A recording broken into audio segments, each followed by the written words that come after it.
What's up? Silas here, and I'm here with Stephen for one of our conversations and the many, many conversations we've had. Stephen, say what's up and tell them a little bit about this conversation today.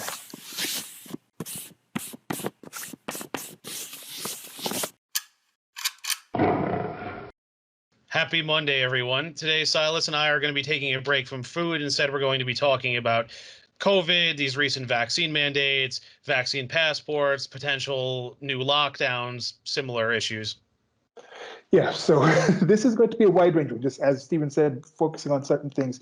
We've been working on this series, just focusing on dishing on dish, where Stephen just kind of tells us about the different foods that he's eaten at different places in New York City. And he lives in New York City. I met him when I was living in New York City. I'm currently in Nairobi, Kenya. And the world has been going through a certain pandemic and other things going on for quite some time. And this conversation, we had the last part of our initial series of conversations that we started when I was first in New York City about you are what you consume. And then we had one part that started right around the times the major shutdowns, lockdowns, mandates were occurring in New York City. And then somewhat as things were seeming to be opening up a couple of months ago, we started doing this dishing on dish, picking that series back up. But now, as we've been kind of getting going with this at a couple of weeks straight, getting our talks on it, it turns out that New York City is actually shutting down all over again, specifically with mandates saying, hey, you can't actually have, you're going to have proof, papers, show the papers. You need, I can't do a German voice right now. Papers. I don't know. Papieren. Yeah, there we go. So you have to show your papers in order to be inside. And many of these places Stephen goes to are inside. Mm-hmm. So that will have some adjustment to it. It won't be too big of a deal because Stephen has a long history of them, and we'll find workarounds around this thing. It's just something that has affected other people's lives probably a lot more than it has ours, especially mine being rather hermetic. Hermetic is a word when you hermetically seal something. But there's also hermetic religions, but that's another thing. Yeah. Okay. So I have kind of a lifestyle where I'm mainly at home. I go outside for my daily walks. The shutdowns and lockdowns here in Nairobi, Kenya haven't affected me too much. Stephen he's been I don't know, let's say opportunistic, but he just looked at the way things were happening and he took certain decisions. And he used to be in the food industry and made certain decisions. And now he's in the situation he doesn't have to return to the food industry, but he still knows a lot of people involved in that. And people in the food industry have been some of the most affected with this because the primary thing with that is people coming to eat inside, sitting together with people, you're handling people's foods. It's been one of the industries that have been mostly involved in it. And I think there was some general excitement and looking forward to getting back into that kind of environment since things were opening up again. I think a lot of the people in the industry that you know of were saying, okay, maybe finally we're getting back to these things, going from what we were thinking about almost a year ago now, I think over a year ago now, when we had that talking about the shutdowns and getting back now to this position where things are shutting down again for something that is, by all intents and purposes, not anywhere as close to an issue as it was in the past. The unknown unknowns and known unknowns and known unknowns, those things have entirely changed. And it's just very frustrating. Some things are perplexing me. So I'd just like to just pick Stephen's mind living in that cauldron of this. The world is again focused on this because I think New York City might be the first place, maybe LA is doing it as well, the first place in the United States of America that is seemingly going down the route of some European countries, some countries in the places in the West, like Australia, which had some more restrictive and I would say draconian measures. Yeah. I kind of go back from saying terms like that since we saw what was happening by the Chinese Communist Party when people were actually being locked into buildings. There's somewhere in there. I try to be very specific with that term, but it's leaning to that way. It's getting to a situation I'm wondering how far is this going to go? What is the reaction going to be? So just Stephen, tell us a bit about what you think about the topic and the things that you'd like to get into today, and we'll just have a free-flowing conversation and go as we go. Well, I think it's funny what you say about how it hasn't affected you. My grandfather said that a lot before he passed away because, like, he basically was just home all the time. Like, he went out to the grocery store and that was it. So he's like, my life has not changed at all. I'm like, that's kind of nice for you, I guess, but it's like the rest of us want to move on.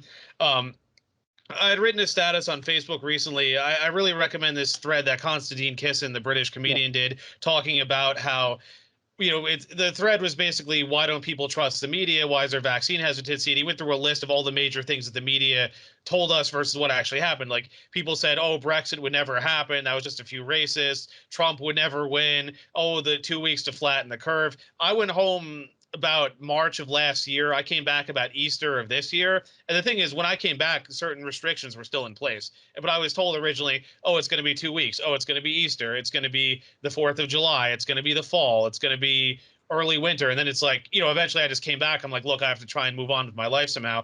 And now, of course, all this flip flopping with, oh, well, if you have the vaccine, you don't need a mask. Now you need a mask even with a vaccine.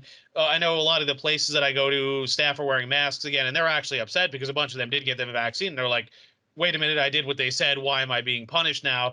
And one of the bartenders at one of my favorite spots, like, I went there the other week. He was kind of in a mood. Like, he wasn't rude, but like, you could see, like, he's usually happy and upbeat, and he was kind of down. And his attitude was like, look, this is ridiculous. I got the vaccine. People have the opportunity to get the vaccine. If they want it, they can get it. Why should the rest of us be punished? And it's like, I probably disagree with this guy on some things, but broadly speaking, I sort of agree with that. It's like, if you really are worried about it and you want the vaccine, you've had months to get it. You can still get it. It's available. I mean, I see signs up everywhere, places to get it. If you don't want to get it, like me, you cannot get it. It's like, I don't see why it has to be that there have to be more restrictions to somehow, like, lock everyone up, punish everyone, when it's like, this virus is not as lethal as the first wave. And at the same time, it's like, I mean, I'm not even sure what to believe. They talk about it being contagious. They talk about cases, but then the deaths are sort of, it's hard to get info on it because it gets into like how many people died because of COVID, how many people had other issues and died with COVID. And there's so much conflicting information. It's like, it's very hard to know what to believe right now.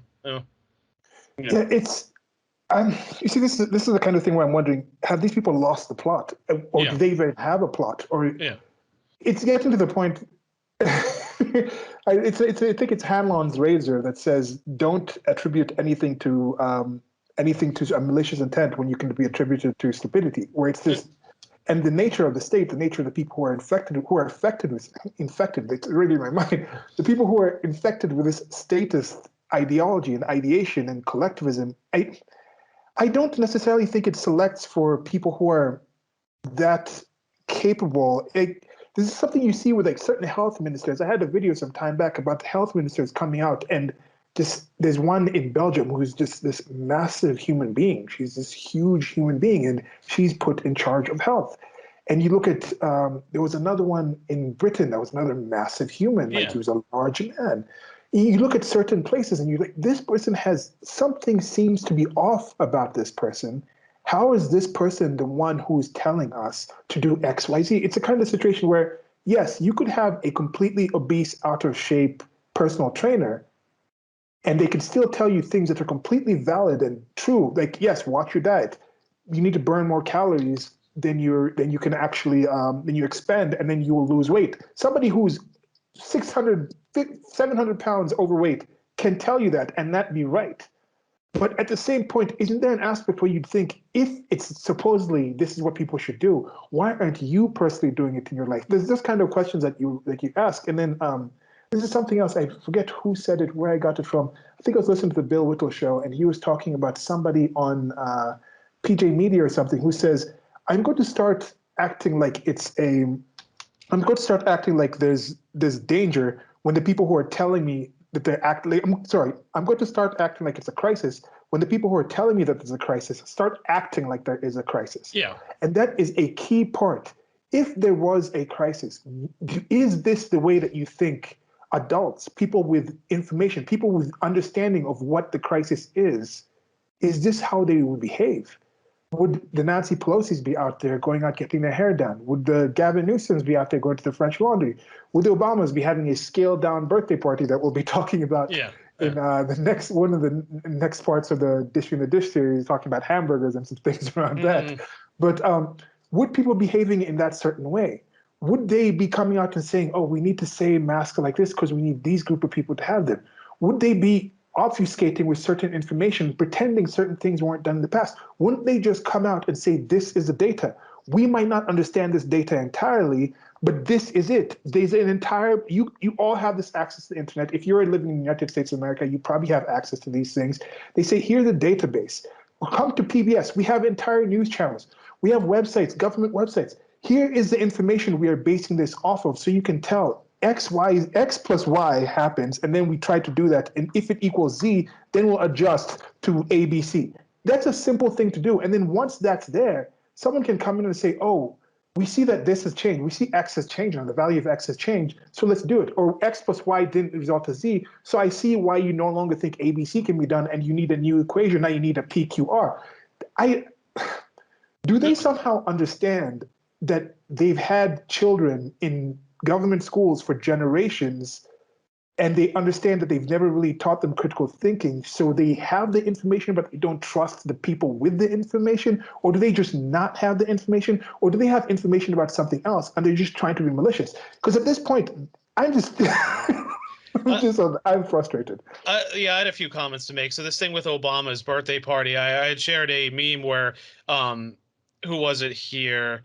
Oh yeah, so it was Lauren Boebert. She said how like the same people that thought Lollapalooza was fine are now saying that Sturgis will be a super spreader event. And then she's saying like, and then it's funny because then they're bringing up about Obama's party as well, and the comments are, but liberals are vaxxed. But it's like, okay, but this is self-refuting because you guys are saying first it was you have the vaccine, you don't need a mask. Now you're saying even with the vaccine you need a mask. But and Tim Pool ranted about this morning. It's like if you're okay with the BLM gatherings, you're okay with Lollapalooza, you're okay with Obama's party, and you say you still need a mask even after the vaccine.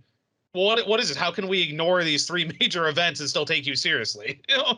It's like it's just like I mean. And then it was funny because he was making fun of Sam Harris because Sam Harris was he was commenting on that Konstantin Kisin thread that I talked about, and Harris said something stupid like, oh, this is bad, but we still have to trust our institutions. It's like, why? I sent this to two of my female friends. I'm like, if your boyfriends lie to you, even like a tiny fraction that the media has this year, you wouldn't be with them any longer. But this guy is telling you the media is lying over and over and over, but you should still trust them. It's like, why this ridiculous double standard? Yeah. But that is it. That's the key part right there. Yeah. Is it a double standard? Now, this is again where the whole projection thing, where I think my standards of dating people might be a lot higher than it does with other people. I know since I was in high school, I used to think I had to be friends with somebody before I would date them. And I talked to most people and they didn't really seem to need that friendship. It was just an attraction and they go to it. Yeah. In fact, I predominantly had, at least had 50-50 at least female friends. Most of my best friends were actually females. Since I was in middle school and on, and maybe that was in part because I left Kenya and we didn't really have as big of a gender divide already. The gender roles weren't as developed at that time. Everybody's just kind of a kid. And then I got to United States of America when I was in fifth grade. No, fifth grade is the end of elementary. It was sixth grade, seventh. Yeah, it was started in middle school. And I just kind of met people and I wasn't as into the structures that people had. There's a lot of international kids in there. Well, regardless, I seem to be friends with more females than most of my male friends, and most of my female friends, of course, they were also, because this is the dynamics. Well, anyway, some females would ask me, or some males would ask me things about what was happening in their relationships with other people that I knew that were friends. And I was like, okay, if I did that to you, would we still be friends? And they would say no. But because there's a relationship like that, they still would be okay with that being happening in couples. And you look at the state of relationships, how high the divorce rate is, what are people deciding in relationships? And maybe that's it. And what is the relationship that people have within the state? How many what is the expectation of the person, of the voter, and what's the expectation of the politician? So is it an actual relationship where there's some standards of veracity? Because I've been saying this for a little, this is something that you know of, but people, the elites, the priestly class, the politicians, whatever you want to call them, those people in power have never actually relied on the truth value of facts to maintain power, to get and maintain power. It's been about controlling what's considered to be facts. That's where they get their power from. So should we be surprised that people who vote for people without actually expecting them, holding them to a standard of honesty, would not lose support when they see that honesty is not there, because they never expected the honesty to begin with? Isn't that kind of, are we the ones being, if we're expecting them to react in a certain way, isn't Sam Harris kind of closer to what the average person views from that voter politician kind of relationship? Well, but this is why I always say these people worship government, and I say this, and they say you're being hyperbolic, but I make the point. I'm like, what else would you defend constantly if they lied to you or was wrong over and over? Like, if you're like I said, you're talking about the divorce rate. What is it, like 70-80% of women push for divorces, and the charge is usually I wasn't satisfied.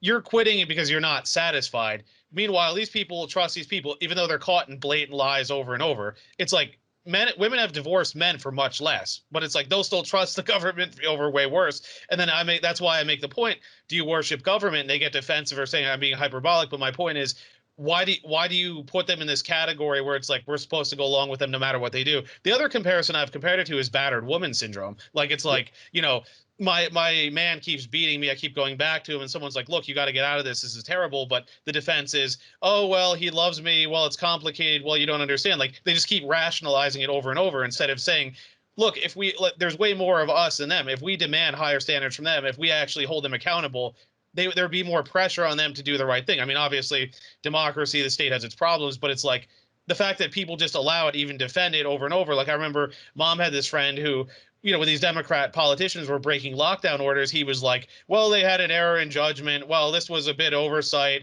And then like he would start false equivocating all these other things. And it's like, dude, these people don't care about you. They're laughing at people like you because they know they'll do this and you'll defend it or at least won't call them out on it. It's like, but that's why they get away with this stuff.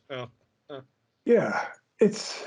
And then it goes to add one other point. It's, I mean, you and I know how corrupt the media is. We've talked about it for a while, but it's like, the media, the theory, at least behind the media, is it's supposed to hold them accountable. It's supposed to call them out on all this, but media doesn't do that because there's all these alliances between media heads and people in power and then the state and the regulatory apparatus and all that. Whereas like, people used to say media is supposed to be the fourth branch of government. They're the ones that are supposed to say, hey, you're doing this wrong. Hey, you're doing this wrong. And then all these people will see this and they'll bombard their senators' office with phone calls or something. And then it's like, okay, we're going to put pressure on you or we're going to primary you out next season or something. But it's like, they don't do that.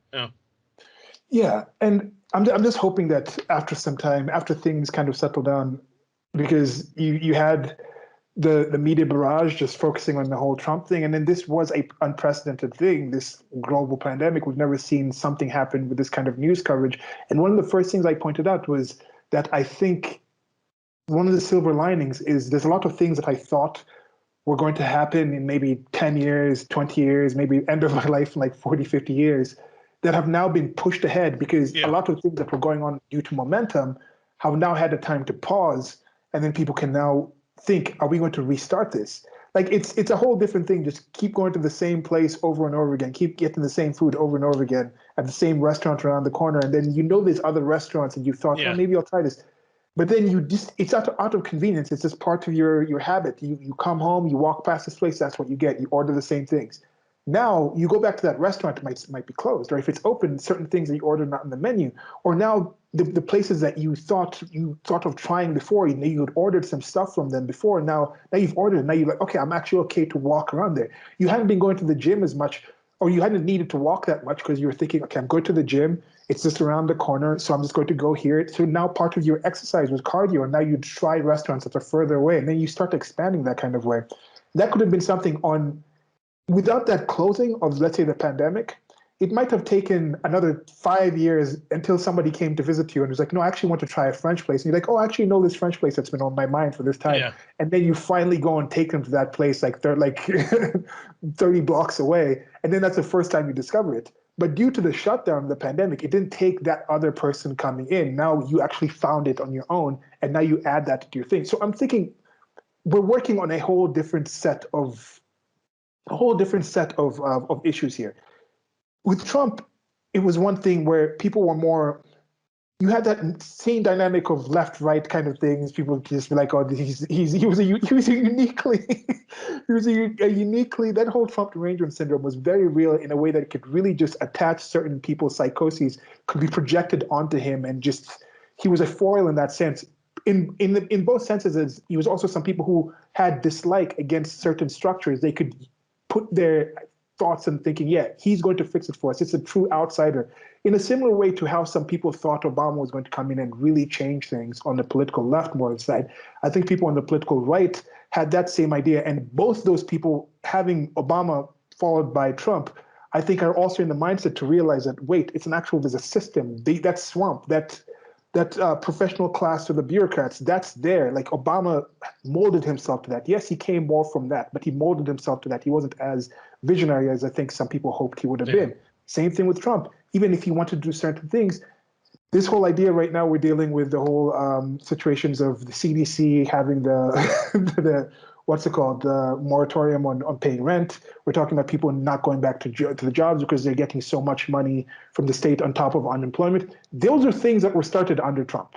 Yeah. Yes, Trump did some things that Obama had planned, like with certain travel bans and things like that. But those were things that happened under a Trump presidency. Yeah. Dr. Fauci being the point man, that started under Donald Trump. So regardless, I think people are starting to get now realizations that after all those things, coming up from that, I don't really think people will really have the time to sit and start really ingesting and making calculations about the things that have happened. Their social political diet or the body politic has changed so much where it's almost like you need to take like some crash diet, some fast, and then you're building back up. Now you're picking and choosing, what am I going to re-ingest into my body politic to actually fill it up? I think it's going to take a few more years, but these things are definitely hopped up a lot faster than I thought. I thought there was things out for, like the main thing we've talked about, the schooling system in the series that we had that I suggest y'all check out with the cracks in the ivory tower.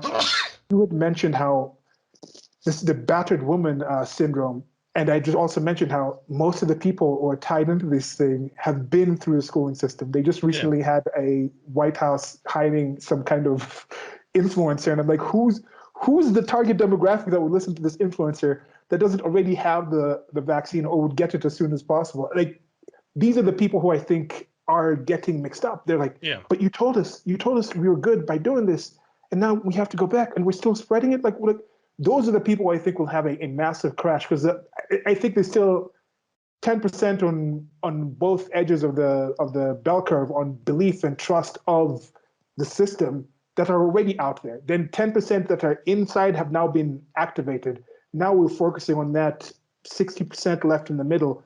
We're going to see where that's going to kind of start falling off and see where the chips. Is the chips fall? Is that what they say? Yeah. Why do they say chips fall? Is it like the poker thing? Anyway, what are your thoughts on that? So what I was going to say, I remember when I first met you at Union Square Park, and you said how I feel a paradigm shift coming. This was several years ago. This was when Trump was running for the first time. And it's interesting because I remember you and I talking last time, I think it was off the camera, but we were saying how, like, it's interesting seeing people like normies, as we call them, watching the stuff that we were watching a decade ago. They're watching it now. So, like, Dave Rubin, like a lot of like normies now, like I know some even left-leaning people who are watching him. You know, I've talked to you a bit about the Fresh and Fit guys. That's, you know, their material. I mean, their material is not new. It's stuff that's been talked about a decade or more ago, but it's becoming more mainstream. So it's interesting to see sort of that following of, like, there were things talked about like in certain places on the internet, then they started shifting more and more sort of into like the mainstream Republican Party. And now it's like people who are politically homeless are watching them too. And I think it's very interesting just to see that sort of shift where, like, oh, you can talk about stuff that was discussed in the manosphere and was called misogyny and incels and, you know, whatever. But now there are actually people like day to day who are talking about this stuff. Like, I even had this woman I'm friends with in a group chat on Instagram. She's sort of a left-leaning teacher. She was asking me about some of this stuff. And I think it's interesting just to see that paradigm shift, whereas years ago, people like her never would have even considered it. So, like, and then my friend Megan, her girlfriend, saying the same thing. She's like, I'm politically homeless. I'm disgusted with the Democrats, but I don't like the Republicans either. You know, here's what I like about each. Like, it's very interesting, this realignment that I'm seeing happening in real life and among people I know. Yeah, there's also that one thread that you had. I think we might include that thread as well. That person who was talking about being purple pilled. I wanted maybe a little separate thing as I think I'm trying to do more like I do like illustrations to go along with certain videos, shorter videos. But I might think of that. But that purple pilled thing, something like that came up as well. How seemed to be a generally apolitical person, but just aware enough to understand as an adult there's things you're going to be aware of. You might not care about politics, but politics cares about you. So I think it's been basic. One thing, as you mentioned before, people in positions of power have not relied on the truth value of facts to maintain power and get power.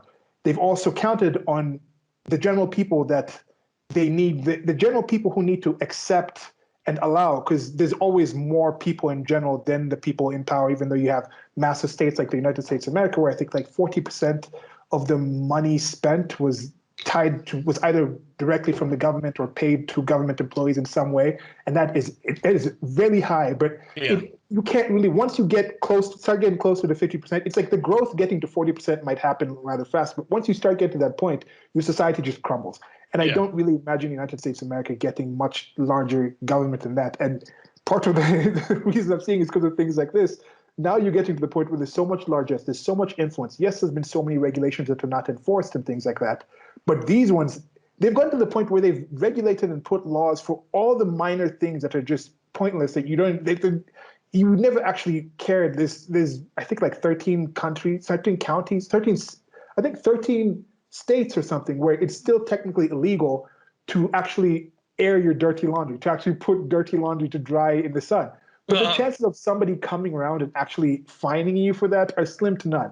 But I think they've done so much of that already that now the laws that they're doing are actually affecting people's lives directly, and that's activating people. The politicians don't want people to actually be aware. This is another thing that you mentioned with the media. Why do people think that the media just started being bipartisan, that just started carrying water for the people in power? Why would any actual state, why would any group of people who maintain power by controlling what's considered facts, who have a monopoly of coercion over a given area, what would be their benefit to actually have a free press, to actually encourage the sharing of information?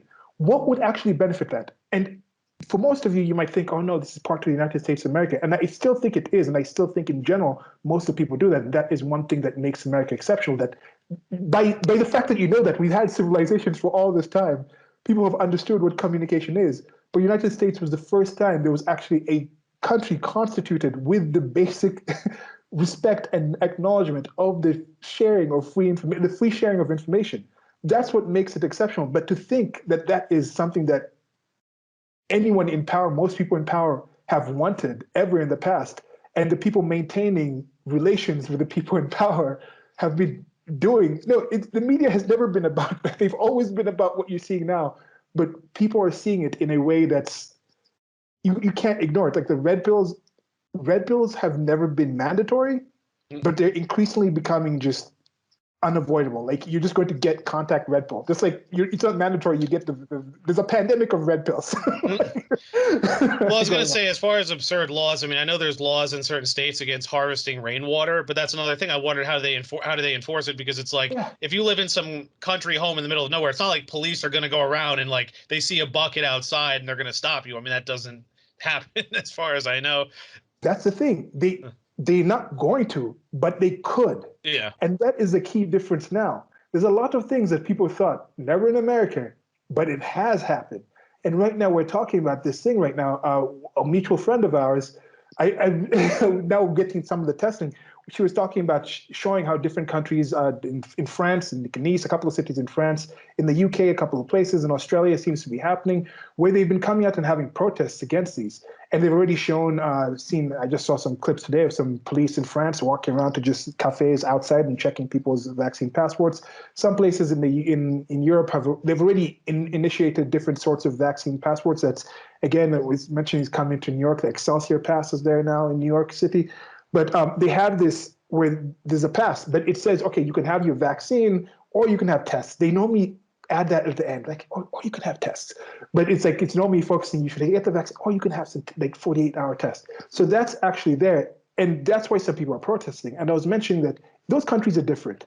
The populations, the sizes, the demographics in different areas where you can have a major city, but you won't have a major city like a New York City, which is just 80% people leaning to one kind of side, where you wouldn't have them to have too many. Like if you had those kind of lockdowns in, let's say, Omaha, Nebraska, I don't think you'd be able to just institute that. But somewhere like New York City, now we'll see, are there people who are enough put off? Like, what is your general take on the New Yorkers? And who lived in New York, so you know, like a lot of New Yorkers are not actually New Yorkers, Connecticutans, New Jerseyans. Marylandians. There's people from different areas that live outside and come to New York, and then of course all the people traveling. But what is your general take on New York City being the first American city, from my knowledge, maybe I said LA, to actually get some similar to those European kind of mandates that have actually been resulting in protests happening there? How high a chance do you think? What is your take on what the reaction is going to be as it comes by? Tell us on the dates also that you think these things are going to start being felt. Sure. So I was just going to make some commentary on the media first on what you said. There's a very good skit where Steven Crowder went to the Google headquarters in Texas, and someone asked him about media and objectivity.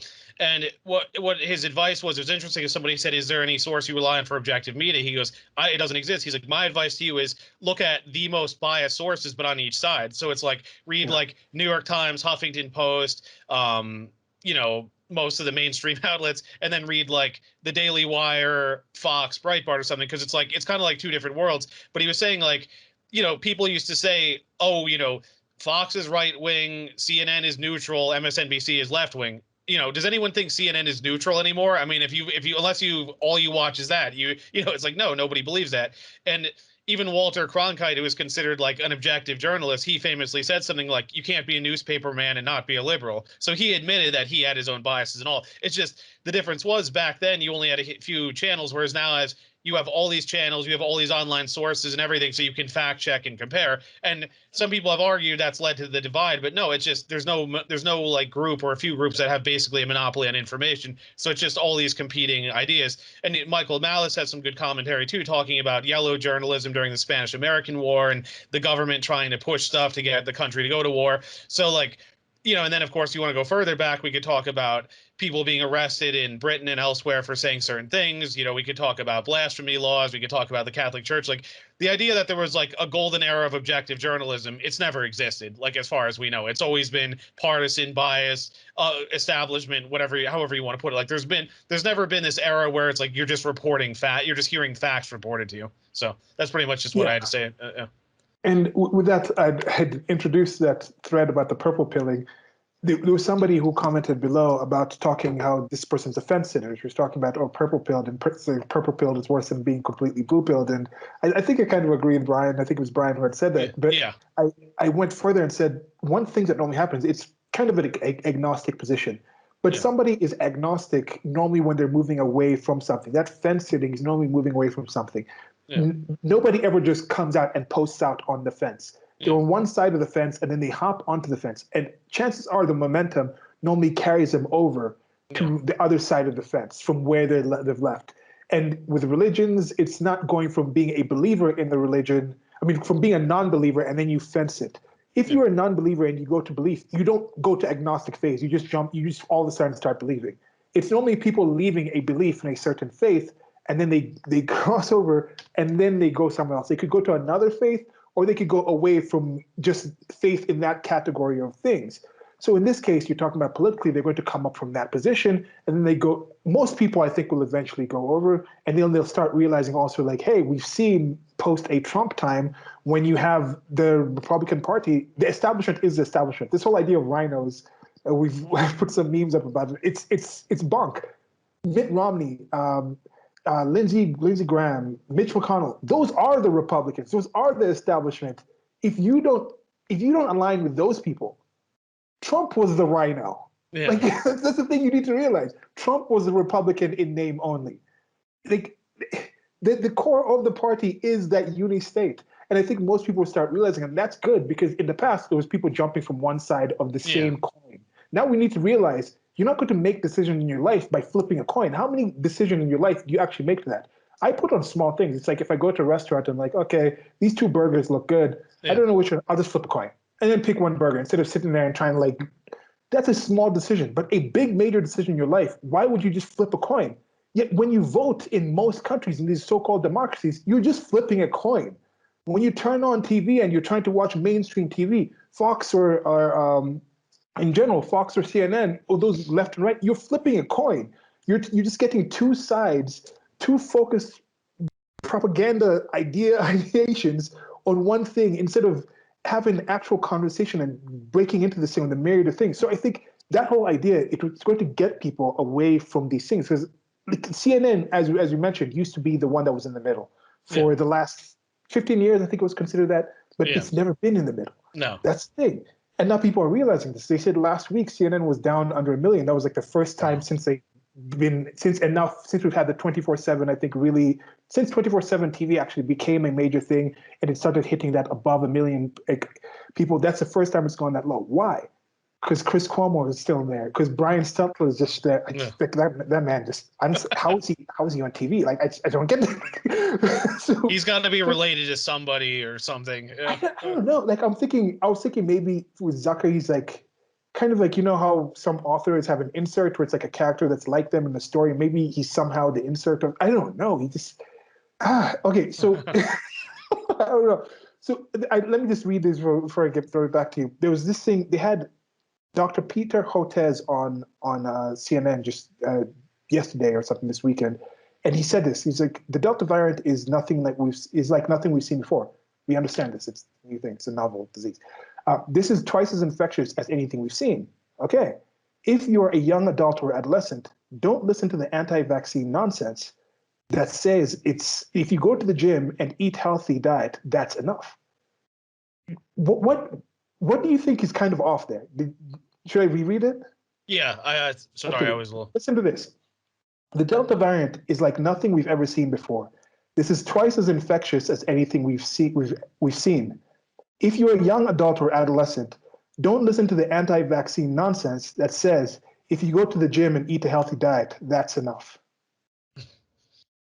I mean, it's infectious, not lethal. I mean, the flu and cold are infectious, and we know that eating well and staying in shape makes you less likely to get sick. It's not a guarantee, but in general, that's the case. I mean, I've made the point, like, I've been exercising a little bit, but like I made the point that like when I was really heavy and I like ate terribly, I would get sick. I remember multiple times throughout the winter, I'd get colds. They would last for like weeks, a month even. Now it's like I'll get a brief cold for like a few days and I'm fine. I mean, I have zinc. I have these little immune shots. It's like they have like cayenne pepper, ginger, stuff like that in them. Some oregano oil. They say that's very antibacterial. I might start eating raw garlic again. Our friend Edward actually does that. He says it's very antibacterial. I mean, it's brutal, but it's antibacterial. So it's like they say if you eat garlic a lot, you'll like never get a cold. And like they're wondering if that could help with COVID and similar things too, because it just kills a lot of COVID's a virus, but you get the point. In general, it kills a lot of unhealthy stuff.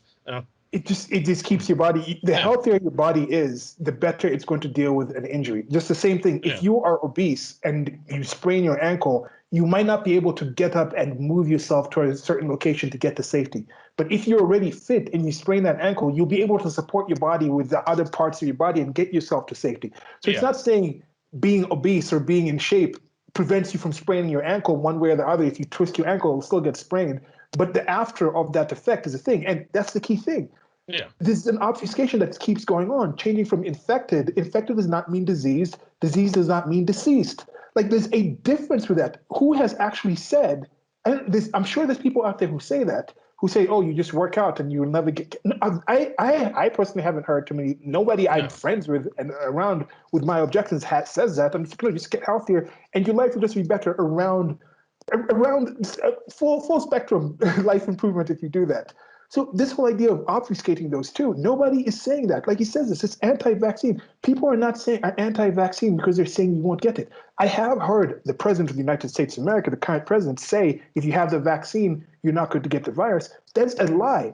It's against what the CDC has said. So it's them who were saying that. I don't know if Peter Hotez himself was on there earlier on, but he's a regular on CNN. He's kind of a pale-looking guy. Maybe you put a picture on the screen of him. Let's see, mentioned like so. He himself looks like he could be doing better, healthier. I don't know. I'm not making, but this goes back to the thing where I'm like, look at certain people who are telling us to do certain things. Certain people who are saying you need to behave in a certain way. Do they look happy? Are they living that way? Do they act like there's an actual crisis? If there was a crisis, wouldn't they be more specific with the words? Why would they obfuscate those things together? Well, I was going to say, it's interesting. I actually have a friend, too, who actually had COVID, got the vaccine. He tested positive for COVID again. So it's like, what does that tell you? It's like, there's no guarantee here that, like, you get this shot, you're protected. And like you say, the CDC themselves have admitted that, because remember, that was why they were talking about reimposing the mask mandates, because the argument was, well, you could be vaccinated and still spread it. But then people are defending, well, Obama's party's vaccinated, but the CDC said you can still spread it even with the vaccine. Like, it just, there's all these conflicting messages, and then there's like, why don't you trust the government? I'm like, you're telling me like 10 different things in the course of a few months. Yeah. Yeah. And the thing is, I'm trying to think: are these people just, is they lost the plot, or is this intentional? Because he adds in that same conversation, says, okay, long haul COVID among adolescents is quite common. You'll have gray matter brain degeneration leading to cognitive declines, memory loss, and these are young people. It should be among the most productive time in their lives, and it's going to be squashed.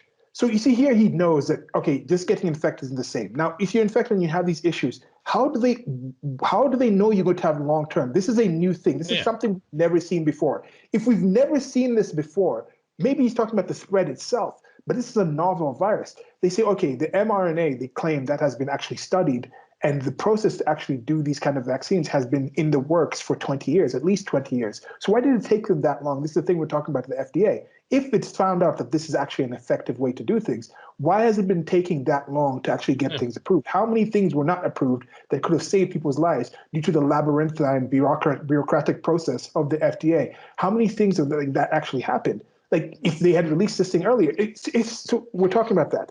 If they were more open about these studies and made the case and were like, okay, I'm not saying gain of function was done, but if they could actually make the case and say, this is actually positive, these are the positive things that could come from it, why don't they trust, or why don't they believe that people will be able to understand? Why would they think? And, The thing is, Silas and I talked a bit about this before we started recording, but like, I was talking to a friend who's been like reading up a lot on the FDA, and he was going to write something making the case against it. And what we were saying is that, and I think this point has to really be emphasized, because, progressives think like, oh, all this bureaucracy, all these agencies, this is progressive forward thinking. No, this is backwards. This goes back to the medieval guild system. This is, we, the state, decide who can and can't produce these things, and we're going to make it difficult for anyone else to try to do that. You're giving protection to certain groups, which is why they rake in all the money. I mean, you complain, oh, big pharma makes billions of dollars. Well, why is that? It's because it costs millions of dollars to, or sometimes even more, to get a drug approved. Well, you're a little store, you can't afford that. You've immediately eliminated any small and mid-sized companies. And now, like you say, this thing with the approval process is creating conflicting narratives here too, because then people like me are like, well, wait a minute, if they could get it out this quickly, why don't they just do this with other things? But then there's other people are saying this is rushed, but then it's like, well, if it's rushed, it's like, are other things rushed too, which has happened before? And I think I talked about in a previous discussion that organization Best Pills, Worst Pills, which reviews all these drugs, and they actually they proved the FDA wrong a few times. So it's like, they're saying this drug is dangerous, it's going to be recalled. The FDA is like, it's fine. Nope, it gets recalled. Other things,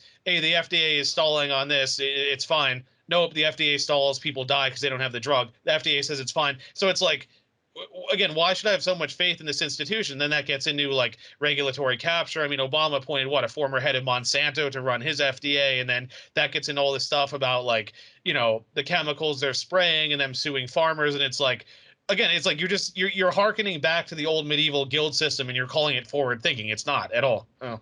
Yeah, I refuse to call these leftists in general liberals. I'm making a concerted effort to just not do that, because they're not liberal. I know it's changed a bit in Europe, the definition of the term, but I refuse to use it. Definitely call me out if you hear me doing it. And they're not progressive. They're regressives. They're regressives. And even the conservatives are more traditionalists. Both these people, I think, are two sides of the same kind of horseshoe. Yeah. Where I think the progressives are more on the side of saying, okay, we need to do X, Y, Z, and throw away A, B, C, because it has a negative effect on that. So we need to regress to a time before these things for their own benefits, not because they're actually looking for the future. They look to a time in the past when they think they had it better due to the non-existence of these things. So they want those things removed. That's what the regressors do. The traditionalists are kind of the people who say, we need to just do this because that's the way we've been doing things. Mm-hmm. And they're not doing that based off of evidence, off of truth, well, this was the factual reason we did this. This is why this evolved at that time. They're just thinking back to a time when they attribute a better standard of living and imagined a better standard of living, because people who understand history realize it was garbage in the past. Yeah. But they look back at that time and attribute that better life to these things and want to hold on to those things regardless of why those things developed or if the situation has changed. So those two groups of people are people I don't like. I don't like you people. Like I find you to be in the same horseshoe that I'd like to throw away in some river somewhere and have you guys be done. But those are the people that exist. But that's this is such a frustration with these people, and they seem to they've had control of the reins because both those people, I think, have been people who are more active. They're the ones who are thinking, we want some things from the past removed, and other people are thinking, we want some things from the past maintained. And in order to do that, we need the reins of power. Because we're not basing our feelings and want for these things off of evidence, off of making an argument for it. Because if we did have evidence and make an argument, we'd just give that evidence and make that argument, or we'd have thought ourselves out, or we'd have realized why these things are not there. So they look around the world and say, what's the way we can actually do this? And it's the state, which has it's defined by its monopoly of coercion over a given area. So the people who are most interested in controlling that entity will be the people who want to maintain things or take away things without giving good reasons for it. Because like, we're not into this conversation. We're not into raising awareness. We just want these things. We want them maintained. And we're not going to tell you why. It's not my job to educate you why. It's just better. It's for your greater good. Yeah. So they've been the ones who have been most active. Now, all these other people who were okay with just living their daily lives as these two groups of people bickered over the reins of power, as long as they were just left alone, have now been dragged into this. Both people on the political left, both people on the political right that I know who will have those leanings of different things, they're good people. They're just people trying to get their lives going. And now that this has been paused with a pandemic, and I think this is why I don't think they actually, and this could be a thing where it's just the bureaucracy way, it's just after a while they're just incompetent people, but I don't think it was planned by them, because if they realized this would have actually gotten people to look at the system and being like, wait, you guys have been doing what? And you're trying to do what now? Like, no. So now I'm thinking and I'm hoping, like, that's why you have CNN just dropping, because Trump wasn't enough. That was okay, left and right, whatever. But for them to continue that same inanity and just do a flip on the same exact things that are global-wise, that they were treating Trump acting in a certain way, and now Biden comes in and they just flip. We're just going to stop fact-checking. We're not going to fact-check anymore because it's just like, it's just a thing where it's just a thing and it's a thing and it's a that. Oh, when Trump was coming in, you just posted a recent thing with the people who were like, I'm not going to take a vaccine. Trump is just doing it so he can get into power. And then now it's like, oh, the vaccine's great. You have to go out and take a vaccine. Like, There were 19 different screenshots side by side of the same people. So many of whom have blue check marks and big followings on Twitter. Oh, I'm not going to take Trump's rush vaccine. Then come on, Q-tards, get your vaccine. And it's like, you guys realize it's the same vaccines made by the same people, just under a different administration. Like, it's not like they threw out all of Trump's and made new ones from the ground up or something. Yeah, and you see, that's what I'm thinking. If it is a plan, then you're going to see something where it's like, if it turns out it's not approved by the FDA, they'll come out and say something like, oh, it's because Trump rushed it too much and now it wasn't approved. So now we need like a new Biden vaccine. We need an entirely new thing. Because I think even with like the Delta, now they can say, okay, yeah, Trump might have been the one who handled that first wave, but that wasn't even anywhere close to as bad as the cases of the Delta. But we came in together and we did the Delta. So there's this. I think this is a more opportunistic thing. These are people who are just looking and they're saying, we're in power. What is the benefit that we can do? Rahm Emanuel said that they never let a crisis go to waste. Yep. And that is something that I don't think is just politicians. I think in the politician sense, because in general, it's a weapon. It's going to have certain malicious intents with that. But at the same point, there's people who they lose a father, a partner, a child. And then that you find that crisis makes them stronger. This crisis itself with the pandemic has torn down some people's lives, and my heart goes out to y'all, like out there I've heard some stories, I've seen some things where some people have been really negatively affected by getting the actual disease itself, because there actually is something out there that's killing people, and also the effects of people reacting to that has also like destroyed people's lives, and we're not yet to see the effect of that.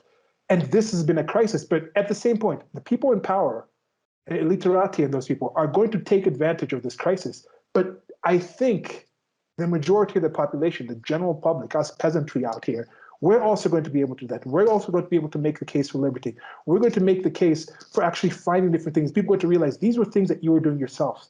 This is what you were doing despite what these people were doing. So now that we're getting back to doing things, let's not just accept that is a factor that we have. The state is not a force of nature. No. It's not some massive building like Megatron, like creature walking around. It's people doing stuff. you doing stuff can counter what those people are doing that's negative when you don't let them just run roughshod on you. It's absurd.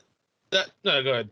Sorry. Go ahead. Well, that was the joke about who will build the roads. It's like there's no divine entity called the government that descends from the heavens and build the roads. People build the roads. People lay down sand and tarmac. So it's like, why do you have this idea that without a central authority these things wouldn't exist? It's like there's nothing magical about the government putting roads in place. Yeah. Yeah. And, like the government, like people, there's some things that are just too much. Yeah. Kids in cages thing was a thing that was, and literally we know now there's more kids in cages on the border of the United States of America than there were before. That talk just got quashed.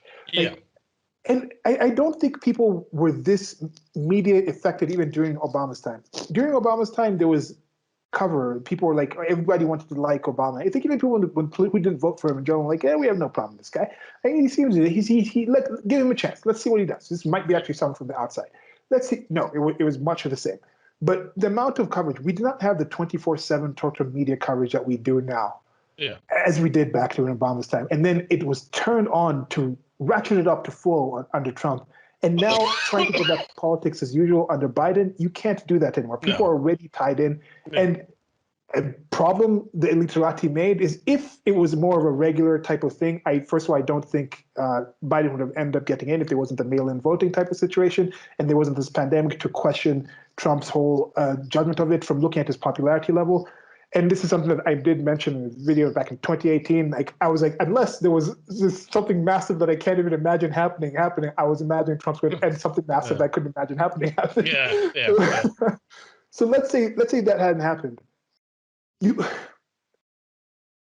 That actually activated people to the point where they were so interested in politics that if that hadn't happened and somehow Biden had won anyway and gotten in, people would have been distracted with regular life. But in order to get Biden in, they had to activate entertainment, sports, schools. They had to activate all these other things in order to get people against this massive threat to the state. And I think with Trump's threat to the state was not about destroying the state, it was about bringing an eye on the state. They wanted to get all the negative things from the state and put them on Trump. But now we realize that those are things about the state. Those are things about the nature of the state. And now people are looking at it and saying, okay, Trump's gone. And people still keep trying to put things on Trump. And like, no, he's gone. Oh, the Obamas had this thing. Oh, but Mar-a-Lago. I'm like, no, okay, we don't care. No, he's gone. Oh, no, but Biden, but when Trump's, no, Trump's gone. Like, so people are still looking and saying, like, wait, you said all this stuff was Trump, but now it's happening here. The border thing, they're literally telling people you need to be locked down. You need to show your identification to just enter a restaurant that you're known. People know you. This is your home restaurant. This is your restaurant on the corner. You've been there, especially for the last couple of months. People have been going back to those places. Now you have to show an identification just to enter. A private person has to demand somebody else show them an identification to enter their private establishment due to some kind of public dictate. Yet the same people in charge of that kind of thing are saying, identification is racist because it's going to disproportionately affect people of color. We're going to let people come in across the border, the southern border, just come into the country that we know we've tested some of them to have the virus, and they're just we're literally putting them in buses and planes and flying them around the country to certain locations that we think are having explosions of infection. And that is not something that you can maintain. Like the most normie of normies sees that and it's like, huh? What is going on right there? And these are things that you can't go back to politics as usual with a populace this activated. And that's part of why I'm still looking forward to getting back to America, still getting back there, because I look at other places in the world and I see, okay, some people in some other places, their life didn't really change that much. As I mentioned, my life didn't change that much, but the average Kenyan wasn't really affected that much, and the government hasn't grown and been that invasive into it. It's a clique of people who just eat a lot of money, and the corruption is just completely horrific in there. But the average person is dealing with so many just basic day-to-day issues that they're not even dealing with that. And the actual effect of it on the ground level is not as massive as it is. It's a different kind of world, but in America is a place where I still think that's where the whole idea of liberty itself, I think, it did start a bit in Europe, but then it started to come to the United States of America and struck around the freedom of information and the sharing. It's just a place where I still think is a lot more positive because of just these things that we're seeing, these cracks. We talked about cracks in the ivory tower. I don't know, what would this be? The cracks in the cathedral? Yeah. cracks in the foundation of the Ivory Cathedral. Maybe I think that would be. I don't know. But yeah. Well, so I was going to get into what's going on in the city, but I just wanted to make 2 points. I always think it's funny how people are like talk about like, the Trump administration was corrupt, nepotism, Kushner. I'm like, do you guys really think this was unique to that administration? Like, do you really think do you think Hunter Biden would be where he is if not for his father? Like, do you think, Hillary would have everything she's had if it wasn't for her husband? Like, do you really think this is like unique to this administration and then it never happened before, then it happened with Trump and now it stopped? I mean, I don't really get the disconnect there.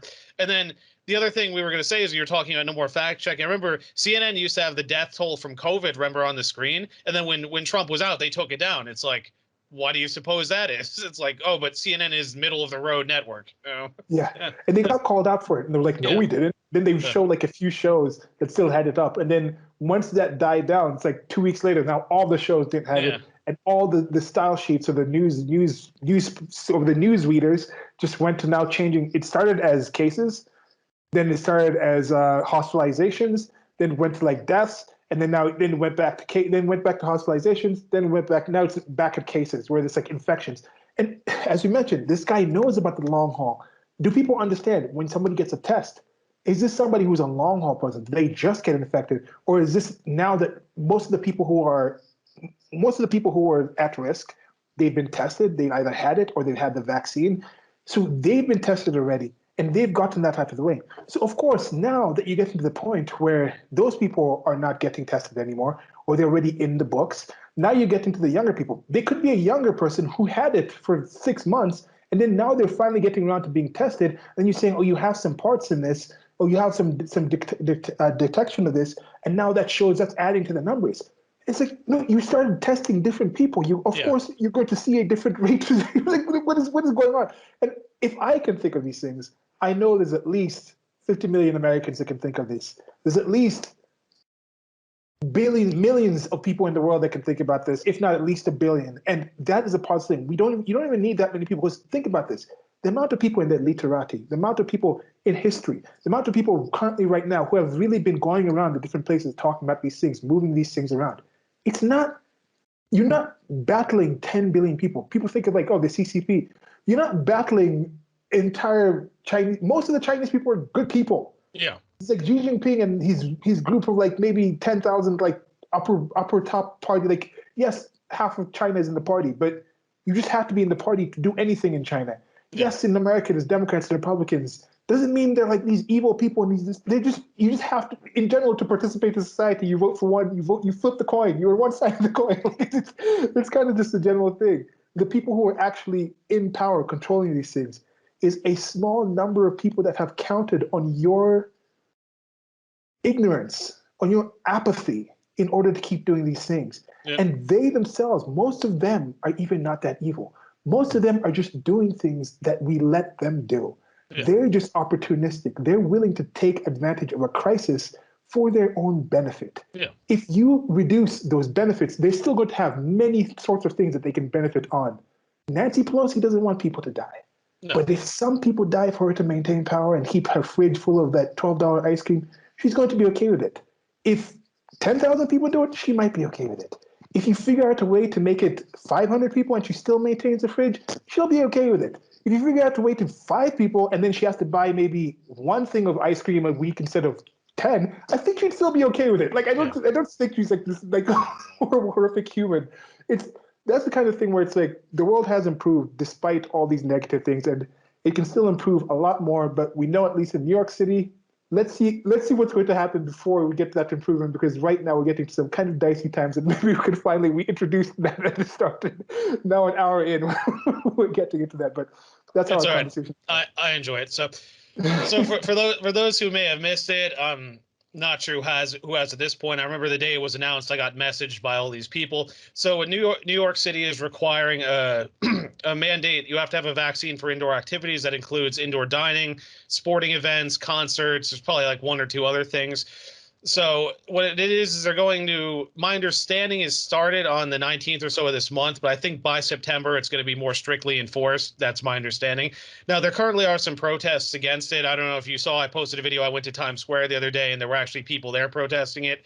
There's going to be a march on Gracie Mansion that Kirsten sent me an invite to. That's going to be this upcoming Sunday. I'll probably go to that. So there is pushback on it, and I find it very interesting because I don't know for those who have if they've seen the numbers or not, but the most vaccine hesitant groups are actually it's people with PhDs and it's African Americans. They said only about 29% or so of blacks have the vaccine, and it's interesting because I keep thinking about this, and it's like they'll try to push like the systemic racism argument or whatever. It's like, but how do you figure? I mean, a lot of minorities live in cities.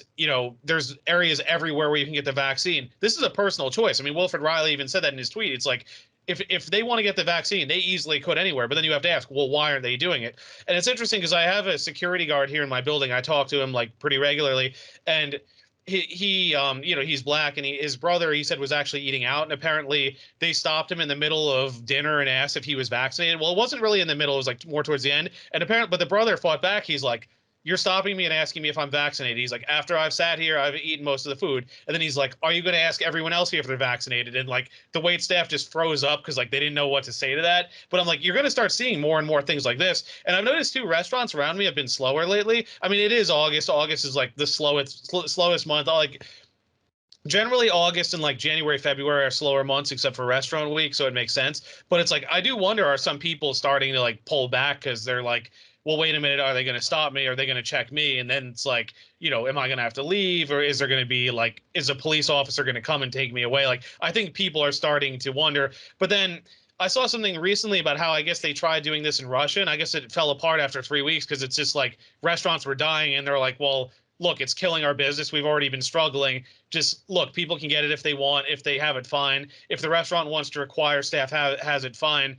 But it's like everyone else. It's like if you eat there, look, you could expose yourself to unvaccinated people. But if you have it, what do you care? It's not a guarantee. And then the staff has it, so you're not going to get it from them. So it's like that's a risk you take. I mean, you're in a crowded city. You're going to brush paths with people because then it's like they're worried about catching it from other people in a restaurant. But I mean, do you walk on a crowded street? I mean, you're brushing by with people. I mean, people are breathing into the air. It's like unless you like just stay in your apartment and never leave, it's like you're going to be exposed some way anyway. Oh, all right. Yeah. That's kind of an intro rant.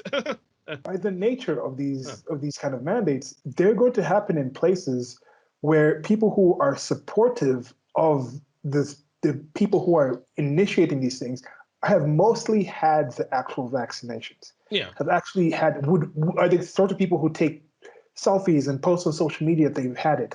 That if you just had a open system, the government just saying, just tell us if you had it, they would all input it in. Now, the people who are not as engaged with it are the people going to be disenfranchised, because you go to the all rural areas or the Republican areas, and the bad Republicans are not getting it, but they're more spread out. To actually enforce that in some small town, to have the manpower to do that, you're not even it's going to be hard to do it in a place like New York City, because people think with New York City, there's like New York City proper is 8 million people, but the greater area, like with the suburbs and stuff, gets up to like 30, 35 million, right? You're talking about all the suburbs. But it's in general, the city parts, it's about 20 million people. And the police force, I think it's like 40,000 police force. Sounds about right. I'm not 100% though. That's not that many people.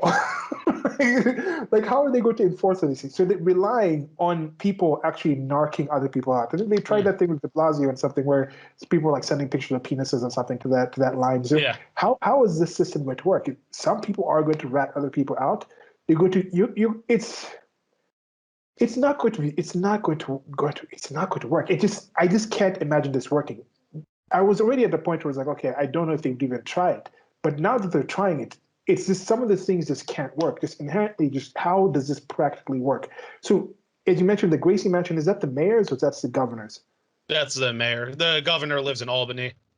Okay, so yeah, Cuomo has his own issues with that. Yeah. Like you see, now people will see that. People will see the misstep that happened with the homes, with the nursing homes and things, and a couple of Democratic mayors that were governors that were being held, like these are epitomes. Compare these people to what Trump is doing. Now they look at the actual revelations of things that happened with them. there'll be much more revelations coming out to the information as people start understanding the things that have happened, as things start settling down and see how they were treated post that. But now you have the situation, so people are actually going out. So that's positive. And this is one thing I said to some people in New York. There's people who are more on libertarian. A lot of the libertarian movement actually began in New York City. There's a lot of people there in Chicago school, I guess, some people there, but it kind of came out from this. So some positive things, a lot of very positive things have come out from New York City, but also a lot of negative things. But that's the nature of the place. I think my explanation of New York City was like, think about something. If you can find something anywhere, you can find more of it in New York City, just the nature of the place. So I understand the attraction it has to certain people, but I said, even if you have 20 million people and 80% of them are leaning politically left, that still leaves 4 million people who are not politically left. That's a lot of people. You can still do a lot with the 4 million people and meet people and get along together and work communities. New Yorkers be afraid. I've been in some interior cabals of people who are not towing the blue line.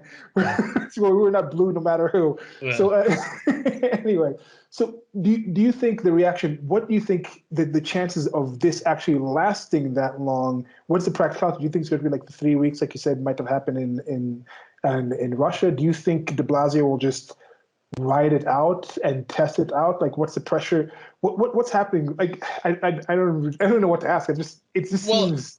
Well, there's a few things that just occurred to me that are kind of interesting. Is they were talking about defunding the police, which, you know, I've heard different things on, like they were just shuffling money around and things.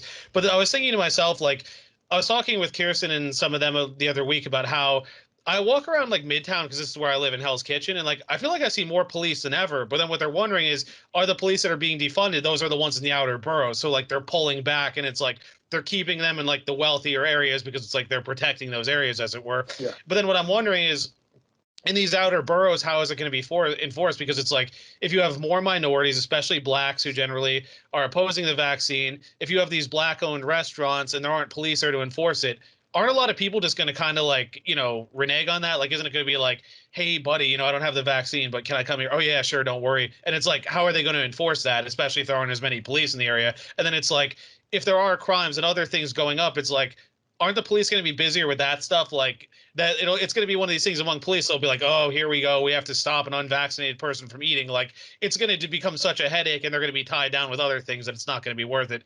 That's one theory I have. And then another thing is that I'm actually seeing some vaccinated people who are opposing it. Like, I have a friend from high school who basically said, like, he got the vaccine, but he's like, look, this is ridiculous. Like, you shouldn't need papers to travel in America. I mean, that was done in the Soviet Union, Nazi Germany. We always call them Nazi papers. And I don't know if you saw the comment the Boston mayor recently made. She's black. She said, this is like Jim Crow, or like having papers during Jim Crow. Yeah. And it's like, this is like, you know, Boston's a left-leaning city, and the mayor is saying this. So it's like, I think it's one of those things where I feel like now that, you know, if you look on Twitter, it's like, it's this cool thing, vaccinated and sophisticated. But remember, Twitter only represents like what, like less than 20% of the population, and then how many actually tweet. So I don't think this is as popular as a lot of people think. I mean, even conversations I overhear, people are like, oh, I'm worried this is going to hurt business. You know, if people want it, they can get it, fine. So I don't know. I mean, I don't think this is going to be like overwhelmingly supported like he thinks it is. You know? Yeah. Now, again, this could be projection on my part, where I'm thinking I don't really tend to do certain actions unless I think there's actually some practical reason to do it, back to the evidence, and I'm trying to achieve something.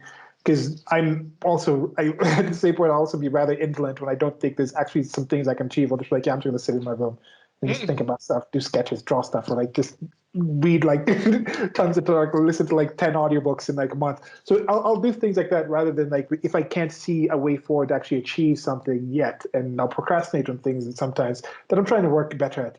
But as you mentioned, the people in the state are different mindsets. Let me not project them, because I would never be a politician to begin with. So I got to get into the mind with a politician. Politicians are politicians, and they understand how many laws are on the books that are not enforced.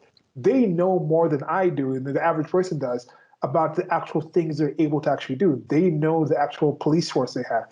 They know the regulatory system they have. They know the cost it would take to actually enforce and do all these things. Part of the reason they want monopolies in certain businesses is because if you have a business sector X that is earning, that you can get $1 million of tax revenue from, if you have to hire, if there's like 10,000 companies doing it, you have to hire maybe 100 different tax collectors in order to manage all that 10,000, all that $1 million of revenue. and you have to pay each one of those people, like it gets up to 10% to pay all those people, then you only end up with $900,000. But if you get that sector X down to maybe 5 people, that can be handled by 2 people. And then those 2 people are only being paid 100,000 or something, or maybe you're paying them a little more, but they're handling that, and then you get all those profits. So, so they understand these things. So could this just be the same way how the people wear the masks, they wear the double masks, or they take the photographs, it could just be entirely political theater. It could just be performative, like you're mentioning. They're still going to secure the areas they live in, the areas their donors live in, but they never really cared about, they don't really care about disproportionate effects of Black people. They don't really care about infected people going around, otherwise they would close the border. They don't really care about those things. They're just saying certain things, but we gotta think, again, the actions are the ones that are really telling us, do they really think there's a crisis or crime? What is the actions? They realize certain places are crime is on the rise, and look where the police go to. Those are the areas they care about, versus the performative talk of we're going to sit on the steps and project this, but I'm going to hire it's spent $70,000 over the last 3 months on security because I realize there's actually a threat of security, and hiring security is so. Take away the performative actions of it and actually see, and I think that's a key thing. Like that series coming out from 4chan, we'll put up some of those memes on the screen right now, talking about the disproportionate effect. Like I used to work at McDonald's, and now I can't work anymore because I was told I have to do this, even though I don't get like my body, my choice. Like this is part of like those things are the Black Lives Matter type of things, excellent things. I had thought of a similar thing, hadn't actually gone through it as a measure of the procrastination. But anyway, those are some great things. But it's good to come out there for the average person. But the political zealots, the true believers, those people don't care because they never cared. Black Lives Matter never really cared about the general Black lives. So if somebody who believes in Black Lives Matter sees that, they're not going to be moved by it because they don't give a damn about disproportionate effects of Black people. They realize saying that, as a Neiman Marxists they are, will be able to benefit them personally. But the average person who thought it really was about disproportionate effects on Black people will see a meme kind of advert campaign like that, and it will click. They're like, yes, of course. Now we see what you're saying because we're putting a simple formula. If X, then Y equals Z. And most people do that subconsciously. That's how we deal with life. But people who are ideologues, like we mentioned, the traditionalists and the regressives, they're tied onto certain things for the sake of those things, not because they've put those things through some kind of formula to find a value, a truth value in caring for those things. So I think this could be a positive thing. This could be another win for us. Then that's why you mentioned at the start. No matter what happens with the FDA has been irreparably like violated. Like the trust in the FDA, the trust in CNN. CNN is not coming back. Like these things are not. You're not coming back. This two-party system is done. Like I thought the Democrat Party was already done. I thought the Republican Party was going to last longer. But post-Trump, I think both those parties by even 2028 might just be more like in a European system where the two things have the name recognition, but there's coalitions. There's Social Democrats, there's a Libertarian, there's a Freedom Party, there's a Tradcons, there's a Tea Party. The actual within the different major parties, there will be stronger kind of regional interest where lower levels will have some parts where in order to actually get somebody up for presidency, if they still have that same structure there, you'd have to come and have a coalition together. And I think there is some benefit in that versus the current system that we have in the United States of America now. But we'll see that as it comes. But what are your thoughts on that, on it actually being performative and then never expecting any of this to actually work, but they're understanding just going through the motions is what they're expected to do?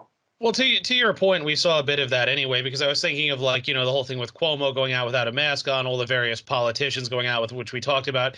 And it was interesting because I remember Abraham was telling me like there was this whole thing like bars can be open till like 1 in the morning or whatever. I think 2. I think their hours are basically regular. But at one point, bars had to close at 10. But Abraham was saying there were still these places that were open late and they weren't being shut down. So it's like, I don't think the police cared enough to be like, okay, we're arresting everybody who's here late. Like, it's just, yeah, we're supposed to officially, but it's like either there aren't enough police or they know and don't care or something. Cause it's like, it's not really a priority to shut down people drinking like an hour or 2 later than they're supposed to, And then same thing in Brooklyn, like, all these hipsters are like, these bootlickers who will do whatever the government tells them, but then they go to parties, packed house parties without masks. It's like, again, if you were that scared, you wouldn't be doing this. It's like you wouldn't be doing it. And as we talked about with the whole like the recent promoter of the vaccine, like all this stuff, it just shows how out of touch the government is with the people. Like I feel like de Blasio's mentality is something like, oh, I'm doing this, it's good for society, people want this. It's not being unanimously accepted. I mean, all the lefties here are even like, there's rumblings, there's like these protests, some people are talking about leaving now. So like, this isn't some like universally accepted thing despite the political affiliations here. So it's like, I think this is going to get more of a backlash than people think. Like, I think there are certain people who will get vaccinated just because they're like, okay, fine, if it means I can have my life back. But there are other people who are going to push back. I mean, and then there's other people, like I have a friend who's pregnant. She can't get the vaccine. Her doctor told her not to get it because there could be complications. Yeah, I think you heard recently about the Offspring. The drummer got kicked out of the band because he didn't get the vaccine. But the thing is, he can't have it because he has some condition where if he has it, it could cause serious problems. But it was so messed up because I saw like, these idiots who read the New York Times were applauding it. And I'm like, the guy's livelihood is gone because he can't get a vaccine, which he can't get because it could wreck his health. It's like, there's going to be more and more backlash to this, the way I see it. Yeah, no, this is a positive thing. This is I thought it was. I tried to classify it as like a Rosetta Stone of society, of civilization, because it's something that people across the world can look to and relate to, and compare and contrast. This was done in this way due to certain structures and plans, and compare it to done to this kind of place. And then you can see certain things that people are thinking, oh, this is benefit. Like something like the booster shots being talked about right now. Is a booster shot a first world privilege? Like if people talk about there should be all this equity, why should Americans have a booster shot before, when you have most of the developing world has like 2% of their population is actually is what's it called is vaccinated? When you have the homeless people, why should somebody living in a Manhattan apartment for $5,000 or above a month get their vaccination before every single homeless person who doesn't have the ability to take shelter and social distance and things like this have at least their full vaccination?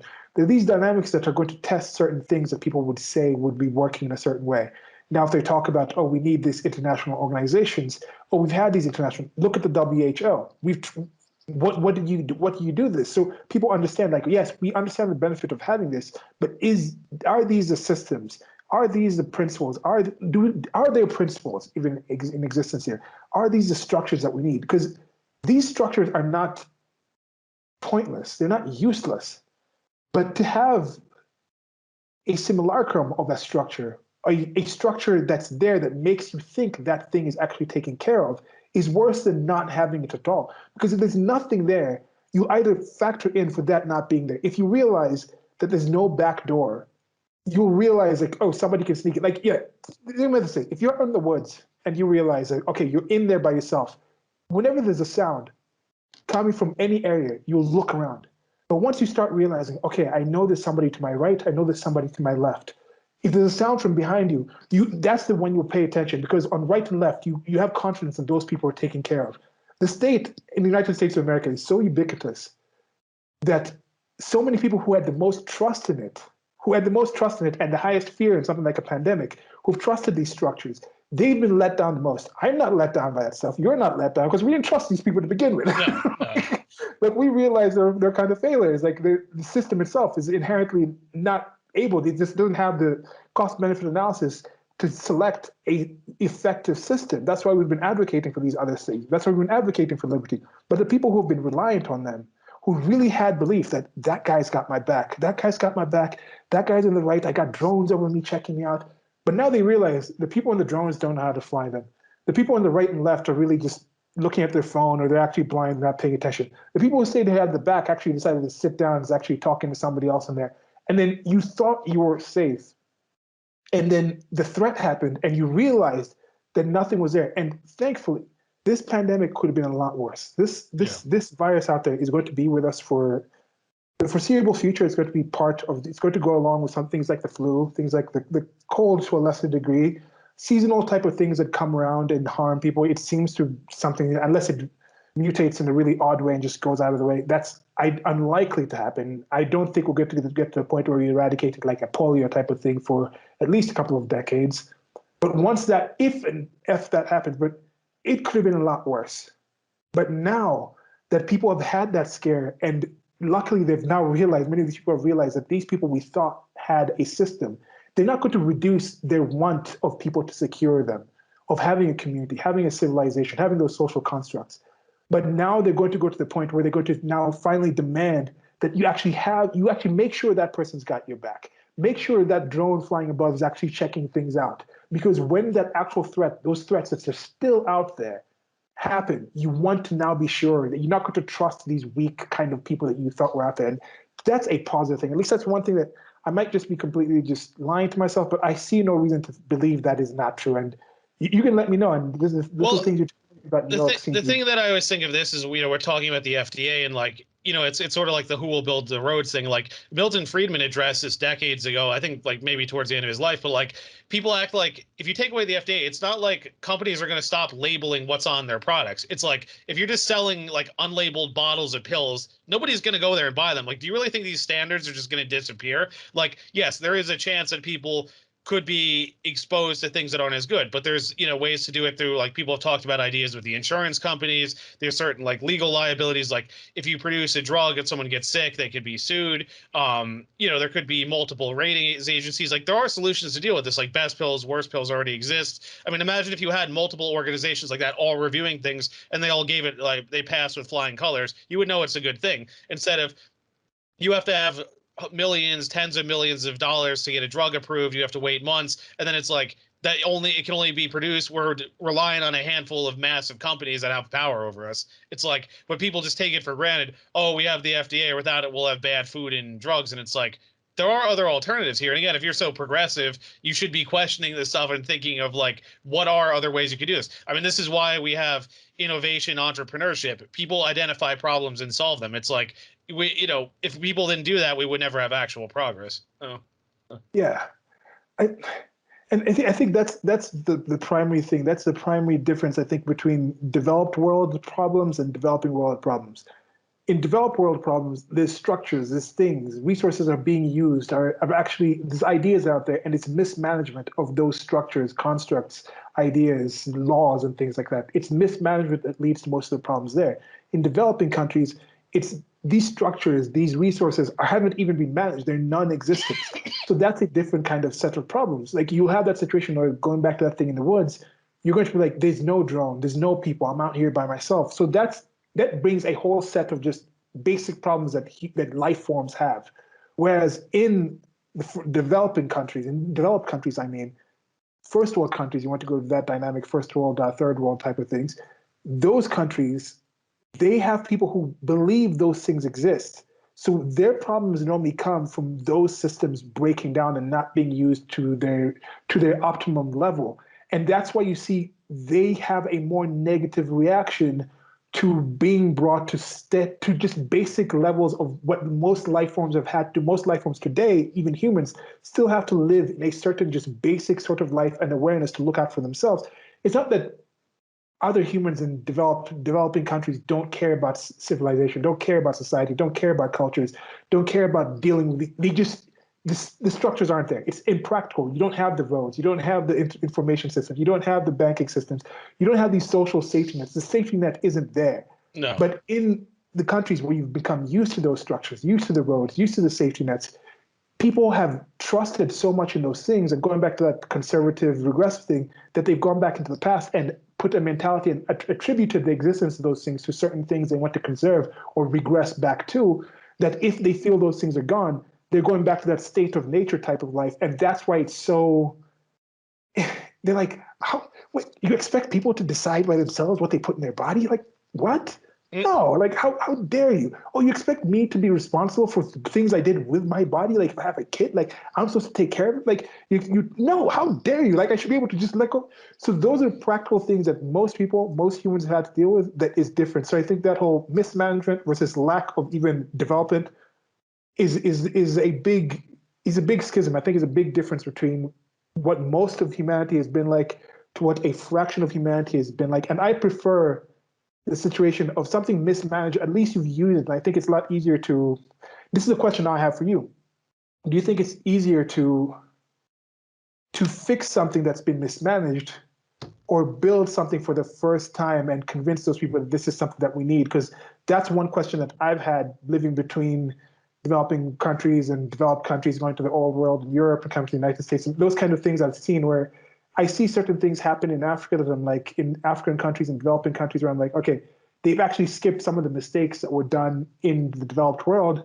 Yet I see some things that exist in the developed world that, due to those mistakes, it seems like they would never go back to those things, where I see people in the developing world doing those things regardless because they've never actually learned from doing it. So there's a kind of mix there that's kind of difficult for me to wrap my mind around and understand. I mean, it's a little bit of a loaded question, but I mean, my general view of this is that, and I thought about this a lot when we were doing our Cracks in the Ivory Tower series, is like the problem with these institutions is that they become entrenched, and then it's like, and that's what people have been saying lately about academia, how it's like it's a rabid dog, but you can't cure a rabid dog, you just have to put it down. And it's like that's kind of how we feel, because it's like, if you want to tear down academia or like massively overhaul it, you have to go up against all these professors, you have to go up against administrators, you have to go up against all these activists, you have to go up against all these student unions. Like, you have to go up, you would have to like you have to come in with like dictatorial power and just like completely overhaul everything, and you're going to upset so many people. And then even if you succeed in doing that, if those people are still there,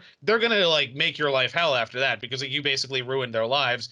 And it's either that or you get brand new people, but then where do those people come from? And it's almost like, it's one of those things, it's almost like the system has to implode, and like a new system has to be built, but having learned from the mistakes of the past one. So that's why I've talked about things like praxis, like, we've talked about them quite a bit. Like, I'm not saying it's not a replacement for academia, because we do need school for doctors, academics, and other things, but it's at least getting people to say, okay, wait a minute, I want to start working. All I have to do is join with these people, learn some skills, get in a company. I don't have to go massively in debt and spend 4+ years in school just to get started. This is an alternative. And then, like, hopefully the way this system could transition, you're going to start to see more of that. Like, people have talked about with academia doing more like a la carte options, like just take these classes, learn these skills to get this job, and then if you want to progress further, you can take classes on the side, you can go back on your spare time or something. But it's like, you don't have to sit down for 4 years, go through all these classes, you use like 5 things, and then it's like you're just in debt and you're making almost nothing anyway. So my hope is, as these systems start to falter and they're wondering if universities going under, at least people will say, okay, we have to figure out, let's come up with a more efficient system that actually teaches people what they need. Because I mean, this whole idea of like, oh, a well-rounded education, all this, it's bunk. I mean, the studies don't show that. The studies show people don't retain what they learn. They don't use much of what they learn. I mean, you can read Brian Kaplan's The Case Against Education for this, and he is an academic. That's what's interesting about this. But it's like, you don't have to learn all this history, all this philosophy, all this stuff. I mean, I love those subjects, but it's like you're spending all this money to learn stuff you're never going to use to get a job that isn't going to pay much, and you're going to be massively in debt. It's like any reasonable person has to think there's a better way to do this. I don't have the perfect answer for that, but I mean, it's something to think about at very least. Yeah.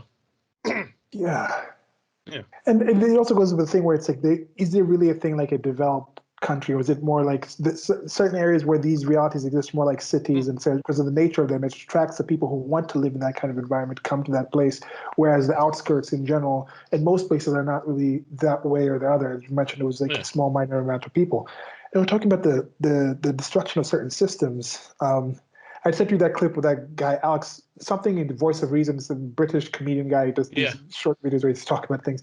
He was talking about how there was a policewoman in Britain she's Muslim, she's in her 20s, and she was one of the people they made her a minor celebrity of sorts by the media during the protests over the last couple of months. And then it turns out that she would go online and on a fake name and say all kinds of anti-Semitic things, all kinds of racist things, all kinds of incendiary things. And that was actually uncovered by the Daily Mail or something, the Daily Mail Sunday, which is considered like, by some people, some rag paper. But they still found this out. But the structure itself couldn't actually find that. There's issues that are happening in all these places. Yet at the same point, that is so minor compared to this kind of abuses that you see happen here in Kenya and more developing countries. Some of the things are just, the police structure isn't even built up enough to do this kind of, like he was saying, oh, we're going back to some kind of tribalistic place where you give somebody a tenner, it's like 10 pounds, and then they let you off with a thing. And some of the things were actually rather grievous, but I'm like, no, it's way worse. You're like, how would you live in this? It's like, no, we're close to this. But just again, that's what I was talking about. The dynamic, the thing that's taken for granted in most of the world, when it just approaches little kind of tinges of that, on both sides, political left, right, just in general, by experiencing life without those things having to exist, you realize how it's natural, it's normal, but how avoidable living in that state of nature actually is. And I think there is an innate thing, right or left, because like the guy was saying in his video, he was like, oh, maybe these Black Lives Matter people are right, and maybe we should defund the police and just fire everyone and rehire people back with a better system, get people in there who are actually ready to do the work instead of just hiring these people for the sake of it. And you do see these systems kind of falling apart, and the people who are actually really strong in it. And earlier on, I think one of the protests I went to, I'm glad you go into those things. That was one of my enjoying things about being in New York City, being able to actually go to all these different kind of events. I went to like the Google thing, like the James Damore type of thing, and it in the interview, this guy Mikey Triggin was like, I want Google to be open to this. I want companies to come out and just be completely open with their social justice tendencies and their hiring for representation and diversity instead of the actual things that it's supposed to do. Because that's going to make the people who are still in there, who are able to lie to themselves and ignore the fact that this company is no longer focused on what they are focused on. They don't only have the same principles that they do, and they'll be able to leave and start doing their own things. Yeah. That's why you see Substack coming up. That's why you see Praxis coming up. That's why one of my best friends, before a couple of years ago, before she was married, she got married and everything, I was like, you need homeschool, you need homeschool. She's like, no. And now she's like, oh yeah, actually I'm thinking of that. I could talk to my other friends. She was in these pods and things like that. Now that she had the kid and she saw the kid, just seeing certain things like critical race theory, I just send her a video of like a teacher talking about that stuff. Like, you want your kid with this? Like, and it's gotten to the point where it's so absurd that the people who are trying to defend critical race theory can't even defend it on the principles because there's no principles. It's a morally bankrupt ideology. They say, oh, it's not being taught in the schools. It's just being taught in the universities. They don't make a case for it being worth teaching. They just say, oh, your children are, the teachers who are teaching them go through the universities and do it. But if it's not good for children, why is it good for the university people? And then when they start talking about, oh, we have the most educated people voting for us. Educated in what? Critical theory? Like, they're exposing themselves. They're exposing the lie. Like, the emperor has no clothes. We are looking into the room. The red pills are everywhere. It's a pandemic of red pills. You can't avoid this stuff anywhere. It just can't exist. Well, because the thing with academia, again, it goes to my point of like, even if you want to reform it, like, how would you go about that? Because it's like, are you going to fire all these teachers? Are you going to like train new people somehow and bring them in? Or are you going to force the teachers there to do what you want? And then that's what happened with DeSantis, where they're like, oh, well, we're going to teach CRT under the radar, and you have issues like that. Like, I don't really see how you reform the system, because it's like you got to go up against all these people who benefit. You know, I always think of that line from The Matrix, you know, where, you know, Morpheus says to Neo about like, people are dependent on the system, they'll fight to protect it. That's exactly what it is. It's like, they're not going to go up against all this because they benefit from the status quo. Why would they? It's like in the American Revolution, that's why a certain percentage of people either went back to Britain or sided with the king. Well, they benefited from the king's rule, so naturally they're going to fight to preserve that. There wasn't some benefit to them overthrowing the king. It's the same thing here. It's like, yeah, and then there's a lot of people who didn't care because they're like, my life's not that different either way. Then there's other people like, no, I'll have a better life if we overthrow the king. So it's like, it's a similar thing here. Like, there's a certain percentage of people that would benefit from overthrowing the system, other people dependent on it, than other people that are like, I don't know enough, or I don't care enough to really do anything. Like, it's not worth their effort. So I think there's that dynamic too. Yeah. And that's one of the benefits about the United States of America. It's a massive place. I don't want to, during the entire pandemic from the start, I was just saying it's absurd for people to compare what's happening in the United States of America to like New Zealand. Like, New Zealand's a tiny place. It's an island. It's different. Oh, even before that, it was like, why are you talking about we need to be like socialism, like Sweden? I'm like, Sweden has 8 million people. It's an entire different climate. It's very homogeneity. I can say homogeneity, but homogeneous. I say homogeneous, but I don't know if that's my accent. Homogeneous. Why was it? Okay, homogeneity, homogeneous. English, damn it.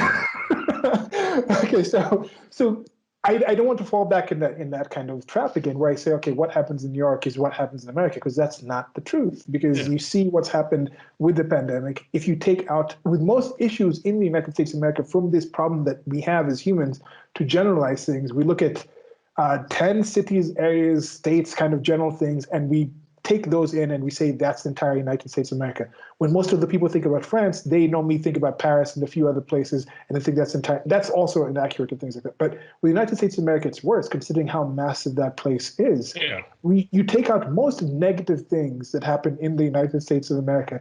If you take out the top 10 areas those negative things happen in, and you compare the rest of the country to the averages around the rest of the world, America is normally at the bottom of those things actually existing.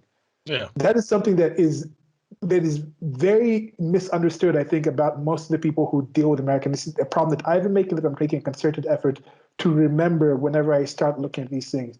Shootings, crimes, whatever it is, there's certain issues that are more endemic to rural areas. I mean, you take the top rural areas where those things happen, and you take those out, then the rest of the country doesn't have that same issue. This is just the nature of the place. And maybe this is the nature of bell curves in general. Maybe if you did this also in France, where you look at the murder rate maybe in Paris, and the top 10 places in Paris, which are going to be smaller than, of course, the top 10 places in the United States of America population-wise, well, you take those out, that might be it. There is something about certain people that are collected to certain areas that behave in certain ways, that also certain densities relate in certain things. And then on the inverse, there's issues that come from not having people around you that will also exist, that if you have people, and now that's what's going to change. I think that's a big thing that's going to change. We're going to have, there's going to be an amazing explosion of, I think, migratory, but there's going to be a big migration explosion post this. People have been pent up. I think people were traveling just to travel. Some people were traveling just to travel. Some people weren't traveling because they thought there was a reason to not travel. And those things are there's going to be recalculation in that I think will take at least 5 to 10 years to actually, I think, have the primary migration sparked by this pandemic. After, like, people living in certain countries that looked at another country and said, that country did it so much better, I want to find a way to move to that country. Or, oh, I moved to this country thinking they would do it better. No, I'd rather go back to the countries. There's those kind of calculations that are going to come in. And for a lot of those people, you're talking about the people living in New York. We know a few people that have left already. There's a lot of famous people that have left New York City, or like Michael Malice, and famous people left other areas. I listened to the No Agenda show, like Adam Curry finally left Austin due to certain issues that were in there. I think there's other people who are less mobile as these people that are still thinking, I'm going to give this place a chance. I've already invested into this. I trust enough in the system. I still can't imagine it. And during the reopening of these things, as they're reminded of some of the negatives that had also shut down, and realize some of those positives that they stayed there for are not going to come in, there's going to be more people taking a chance to say, let me try it out somewhere else. Because some of these positives I realized were more due to me, due to the people I knew. And I know I can find some of those people. I can do those same things in other places. So I think that's a major thing that's going to happen. I'm going to be part of that migratory process.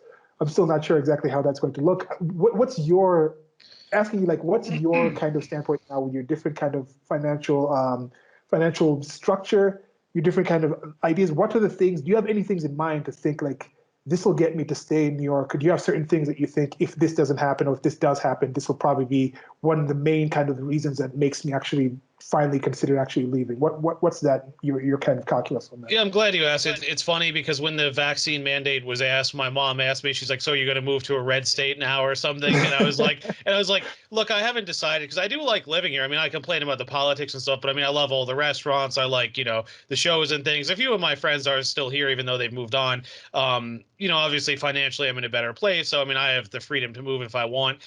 I'm not really sure, like, exactly what I want to do, because it's like, I'm wondering what will happen with this mandate. Are they going to crack down harder? They're wondering if there's rumors about another lockdown coming. That's going to kill restaurants completely if that's the case.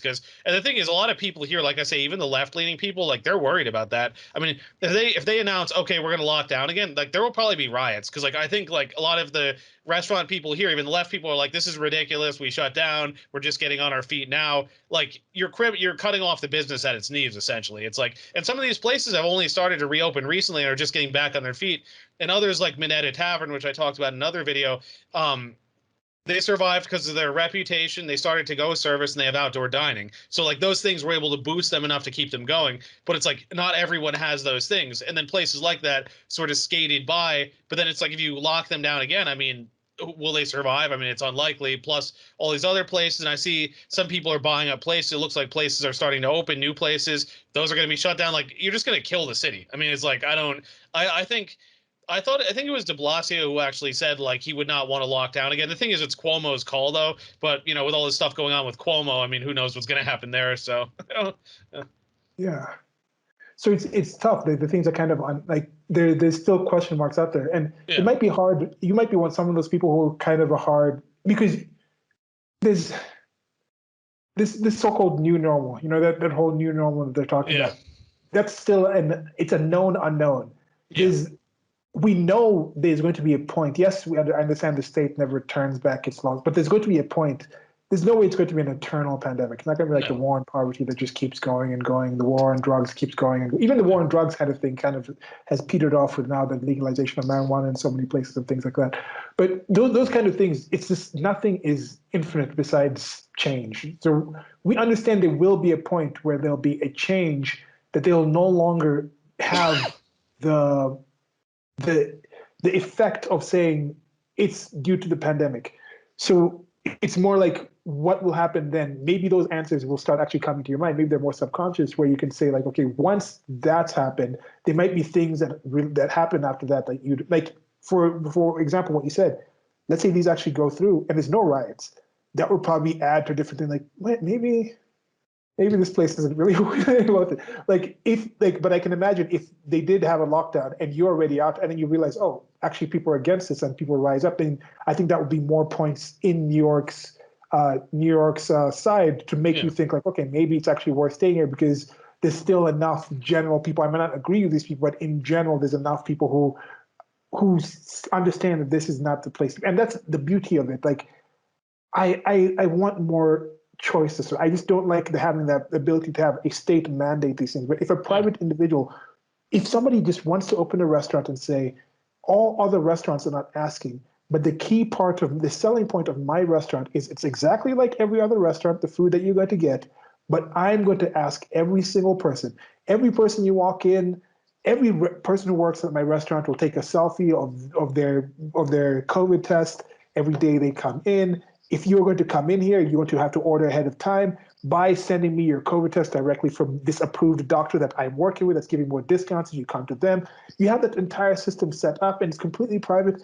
And people do that and it works. Because think about all the dating systems and all these dating sites that have happened to find different ways. But people agree, like, people wouldn't want a system of mandatory marriages, arranged marriages anymore. no, To say, oh no, you must ask for XYZ if you're going to marry this person. You have to marry this person this kind of way. We understand that is oppressive.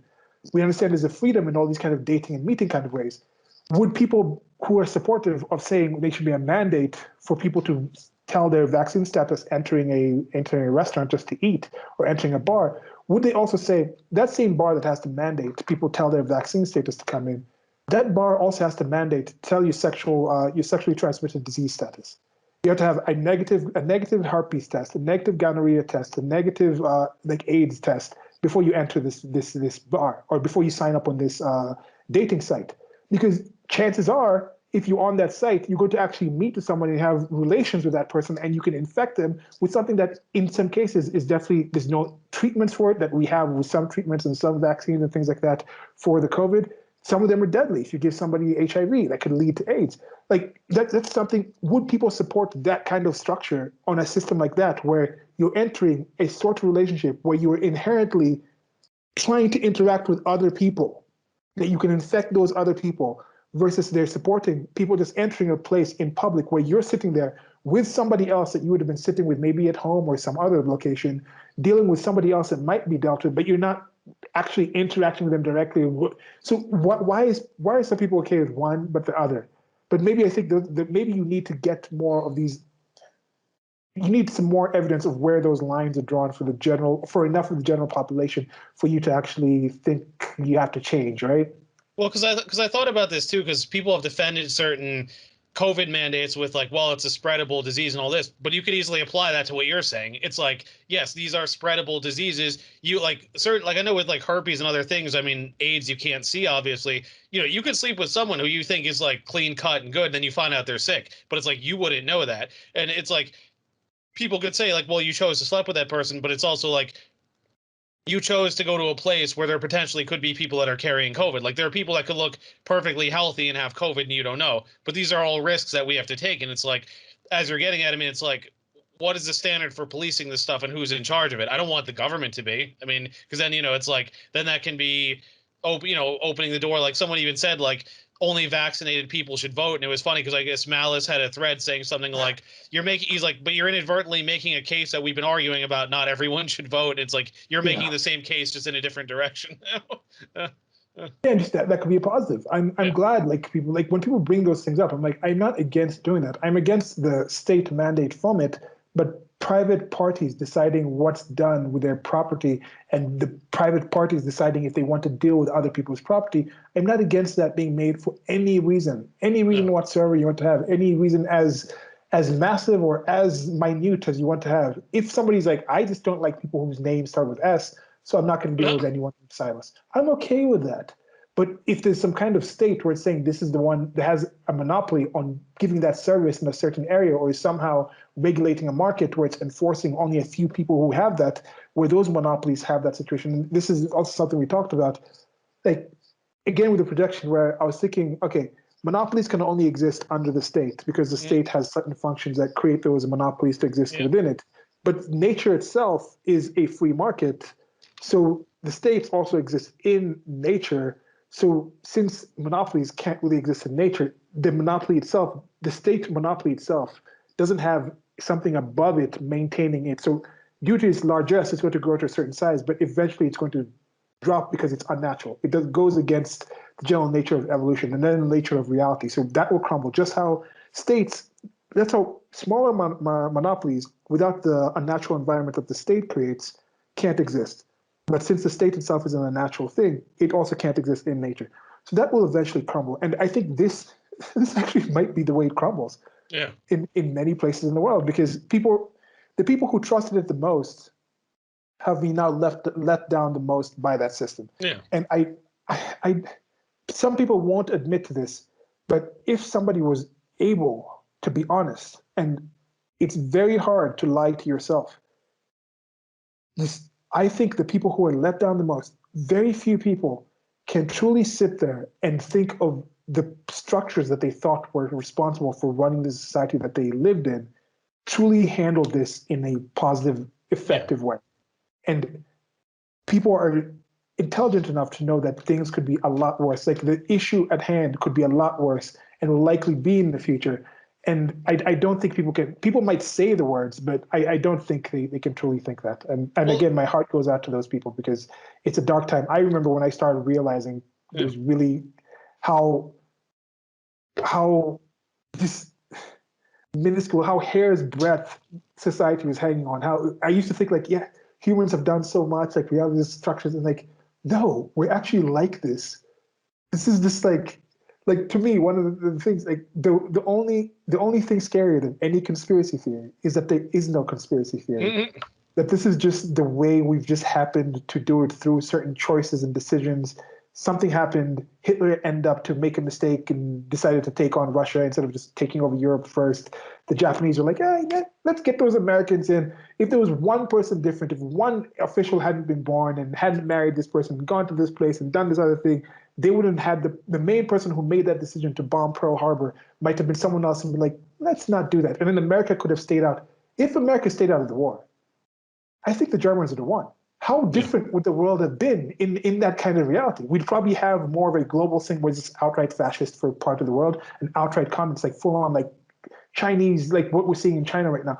Like what would America be? Would America have been more secluded and been more libertarian, more liberty, or would they have been infected and taken over slowly by slowly because they were feeding these machines? They were the factory. Would America be in the position of kind of like China being the factory of the world, whereas those other people are more like powerful and influential and getting their ideology instead of the American ideology with that uniqueness of the freedom of information and showing the benefits that come from that?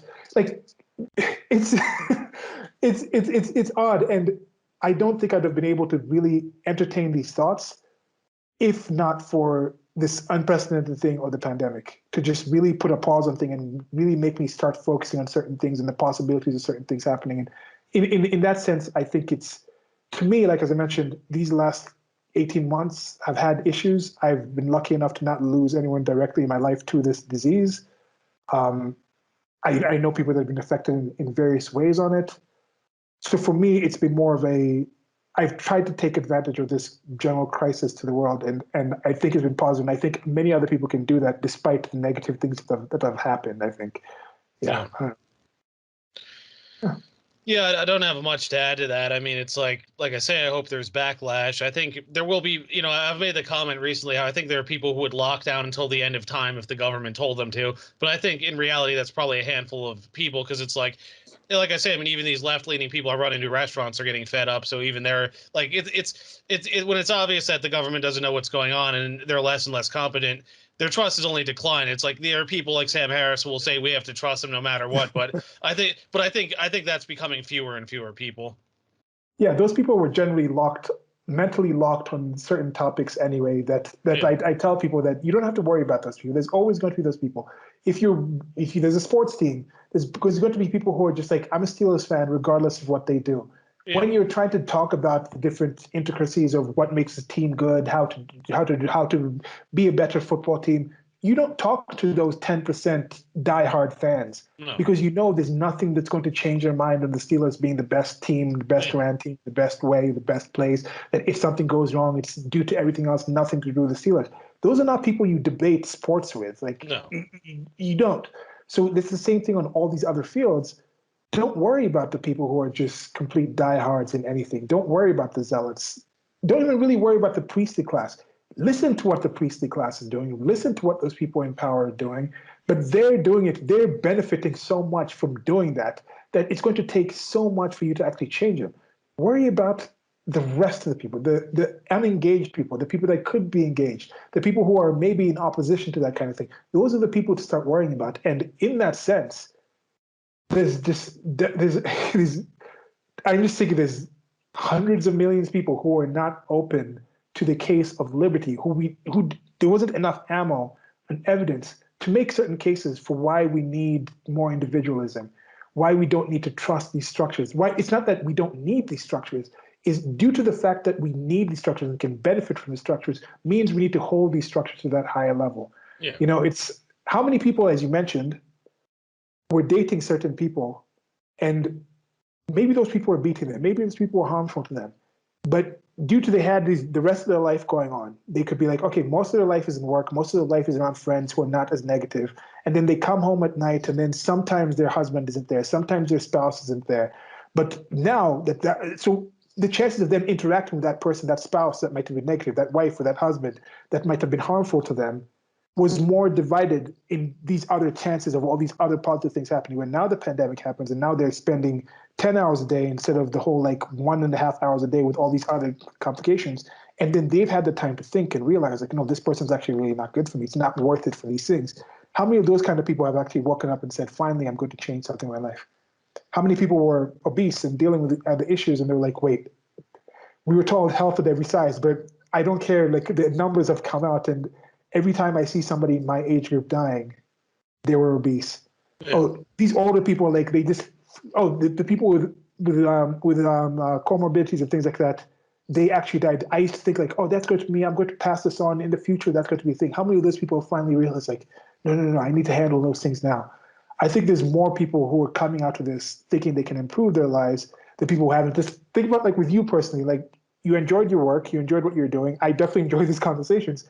But if not for this pandemic, you would not have had the free time to actually have as many conversations as I've had with you. Like you've been doing other things, you've been embroiled in other things. You're in a better financial position that I don't think you'd have just been working in your regular job and thought, let me get into this to put me in a different position. So do you personally think there's more people who are in that positive sense or more people who are in dismaying and despairing type of kind of situation?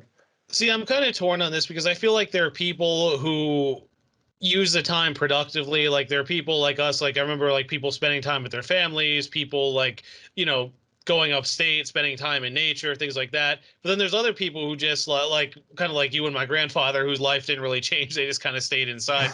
But then there's other people like, I don't know many people who got like completely down. Like people who were upset that things were closed and they couldn't go out, but I don't know anyone that like I mean, there are the stories about like substance abuse and suicide going up, but like I don't know anyone personally who like broke from this, who was like, that's it, I'm depressed, I'm just gonna stay inside and drink. Like I haven't seen that personally. I mean, I'm sure it's happening, but I feel like in general it's more people that are kind of neutral who just found ways to adapt.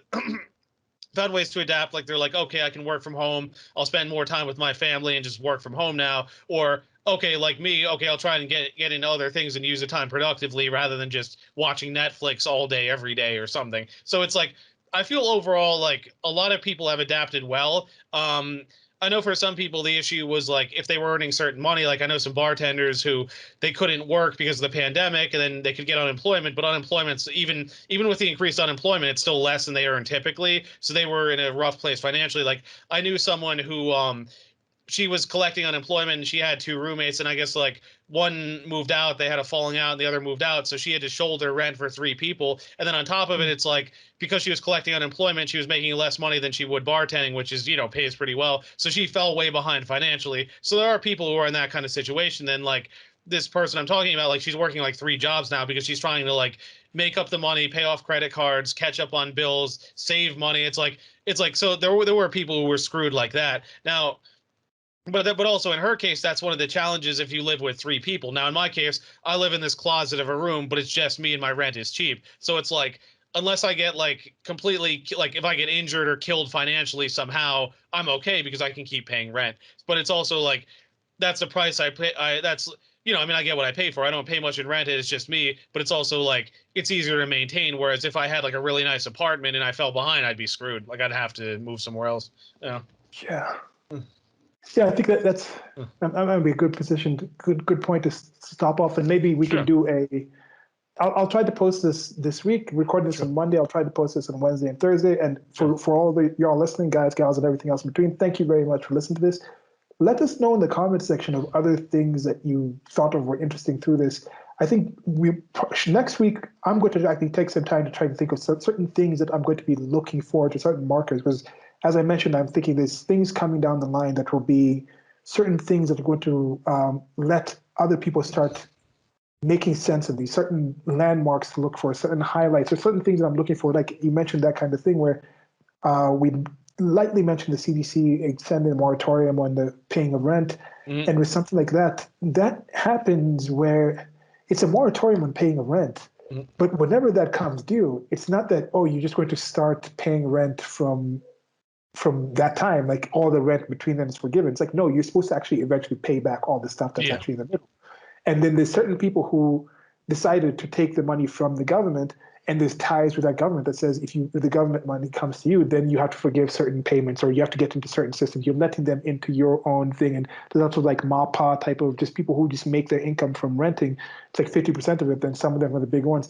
Those are kind of things that I think we're going to see, like once that starts coming, once the moratorium is topside, because the people who trust the system the most are the ones who haven't actually looked in to realize that maybe I can have to pay this back. The people who don't trust the system got that money in and they're either saving it in order to pay the money eventually when it comes due, or they're investing into other things that can pay that money, or they're investing into skills to like upskill their life. They're upskilling their life to actually be able to actually earn more and find better jobs. So you're going to see the people who are more productive, more independent, they're going to be able to deal with the resumption of things a lot more than the people who are not. Like if you were already, like we talked about the health, if you were healthy to begin with, if a disease strikes you, you're going to be better off to deal with that disease, deal with that accident. And there's people who are unhealthy already, who are reliant, who are already addicts on this system. Yeah.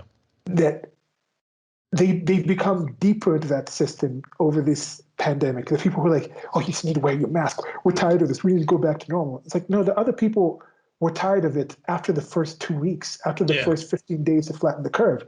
You people are just claiming now that you're tired of it because in your minds, you had convinced yourself somehow that when they said 15 days and they didn't, you're like, they lied to us. And they're like, oh, they lied to us, mask. Oh, it's not person to person. Oh, they lied to us.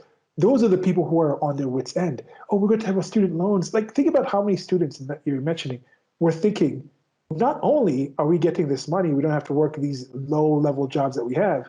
Once we get Biden in there and the orange bad man is out, we even get student loans forgiven.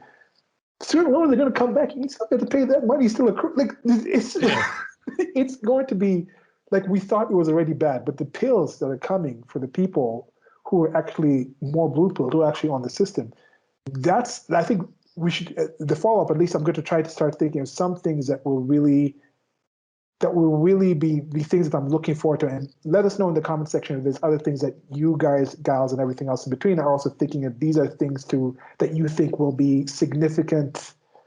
I don't know what to call them. Significant Landmarks? issues, maybe, or social marks or something in this whole situation, this whole zeitgeist change. What are things that you think are going to be okay? This system that you thought was going to be there, once this happens, that will be like the death knell for that system.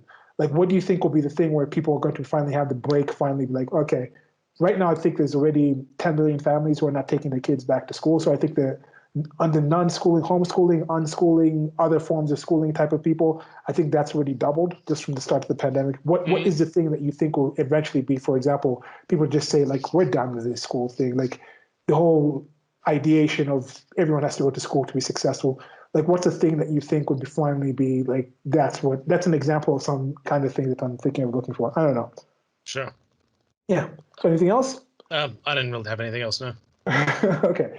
So that's been a good 2-hour conversation. I think I'll probably post it together just as one. But Stephen, again, thank you. Thank you very much for coming to this. We mentioned we shall continue the food thing. I just posted Casamono today, and we have a different part of Casamono. Then we have a burger thing kind of in mind. Stephen has a backlog of other foods. Even if there's no actual access, we'll figure it out to get more things, but there's enough content for that one. And there's a lot of other content that we have. Stephen and I have been in talks, and we'll continue talking about probably having a separate one where we have focus on conversations. He'd mentioned he's been having conversations with other people, and we have these other ideas and stuff. And I think there's probably chances that we'll have a separate, I'm going to talk to Stephen about a separate channel where we just do conversations. And so conversations between us and bring other people into these things on a vast range of topics. And anything else you want to say to the peoples?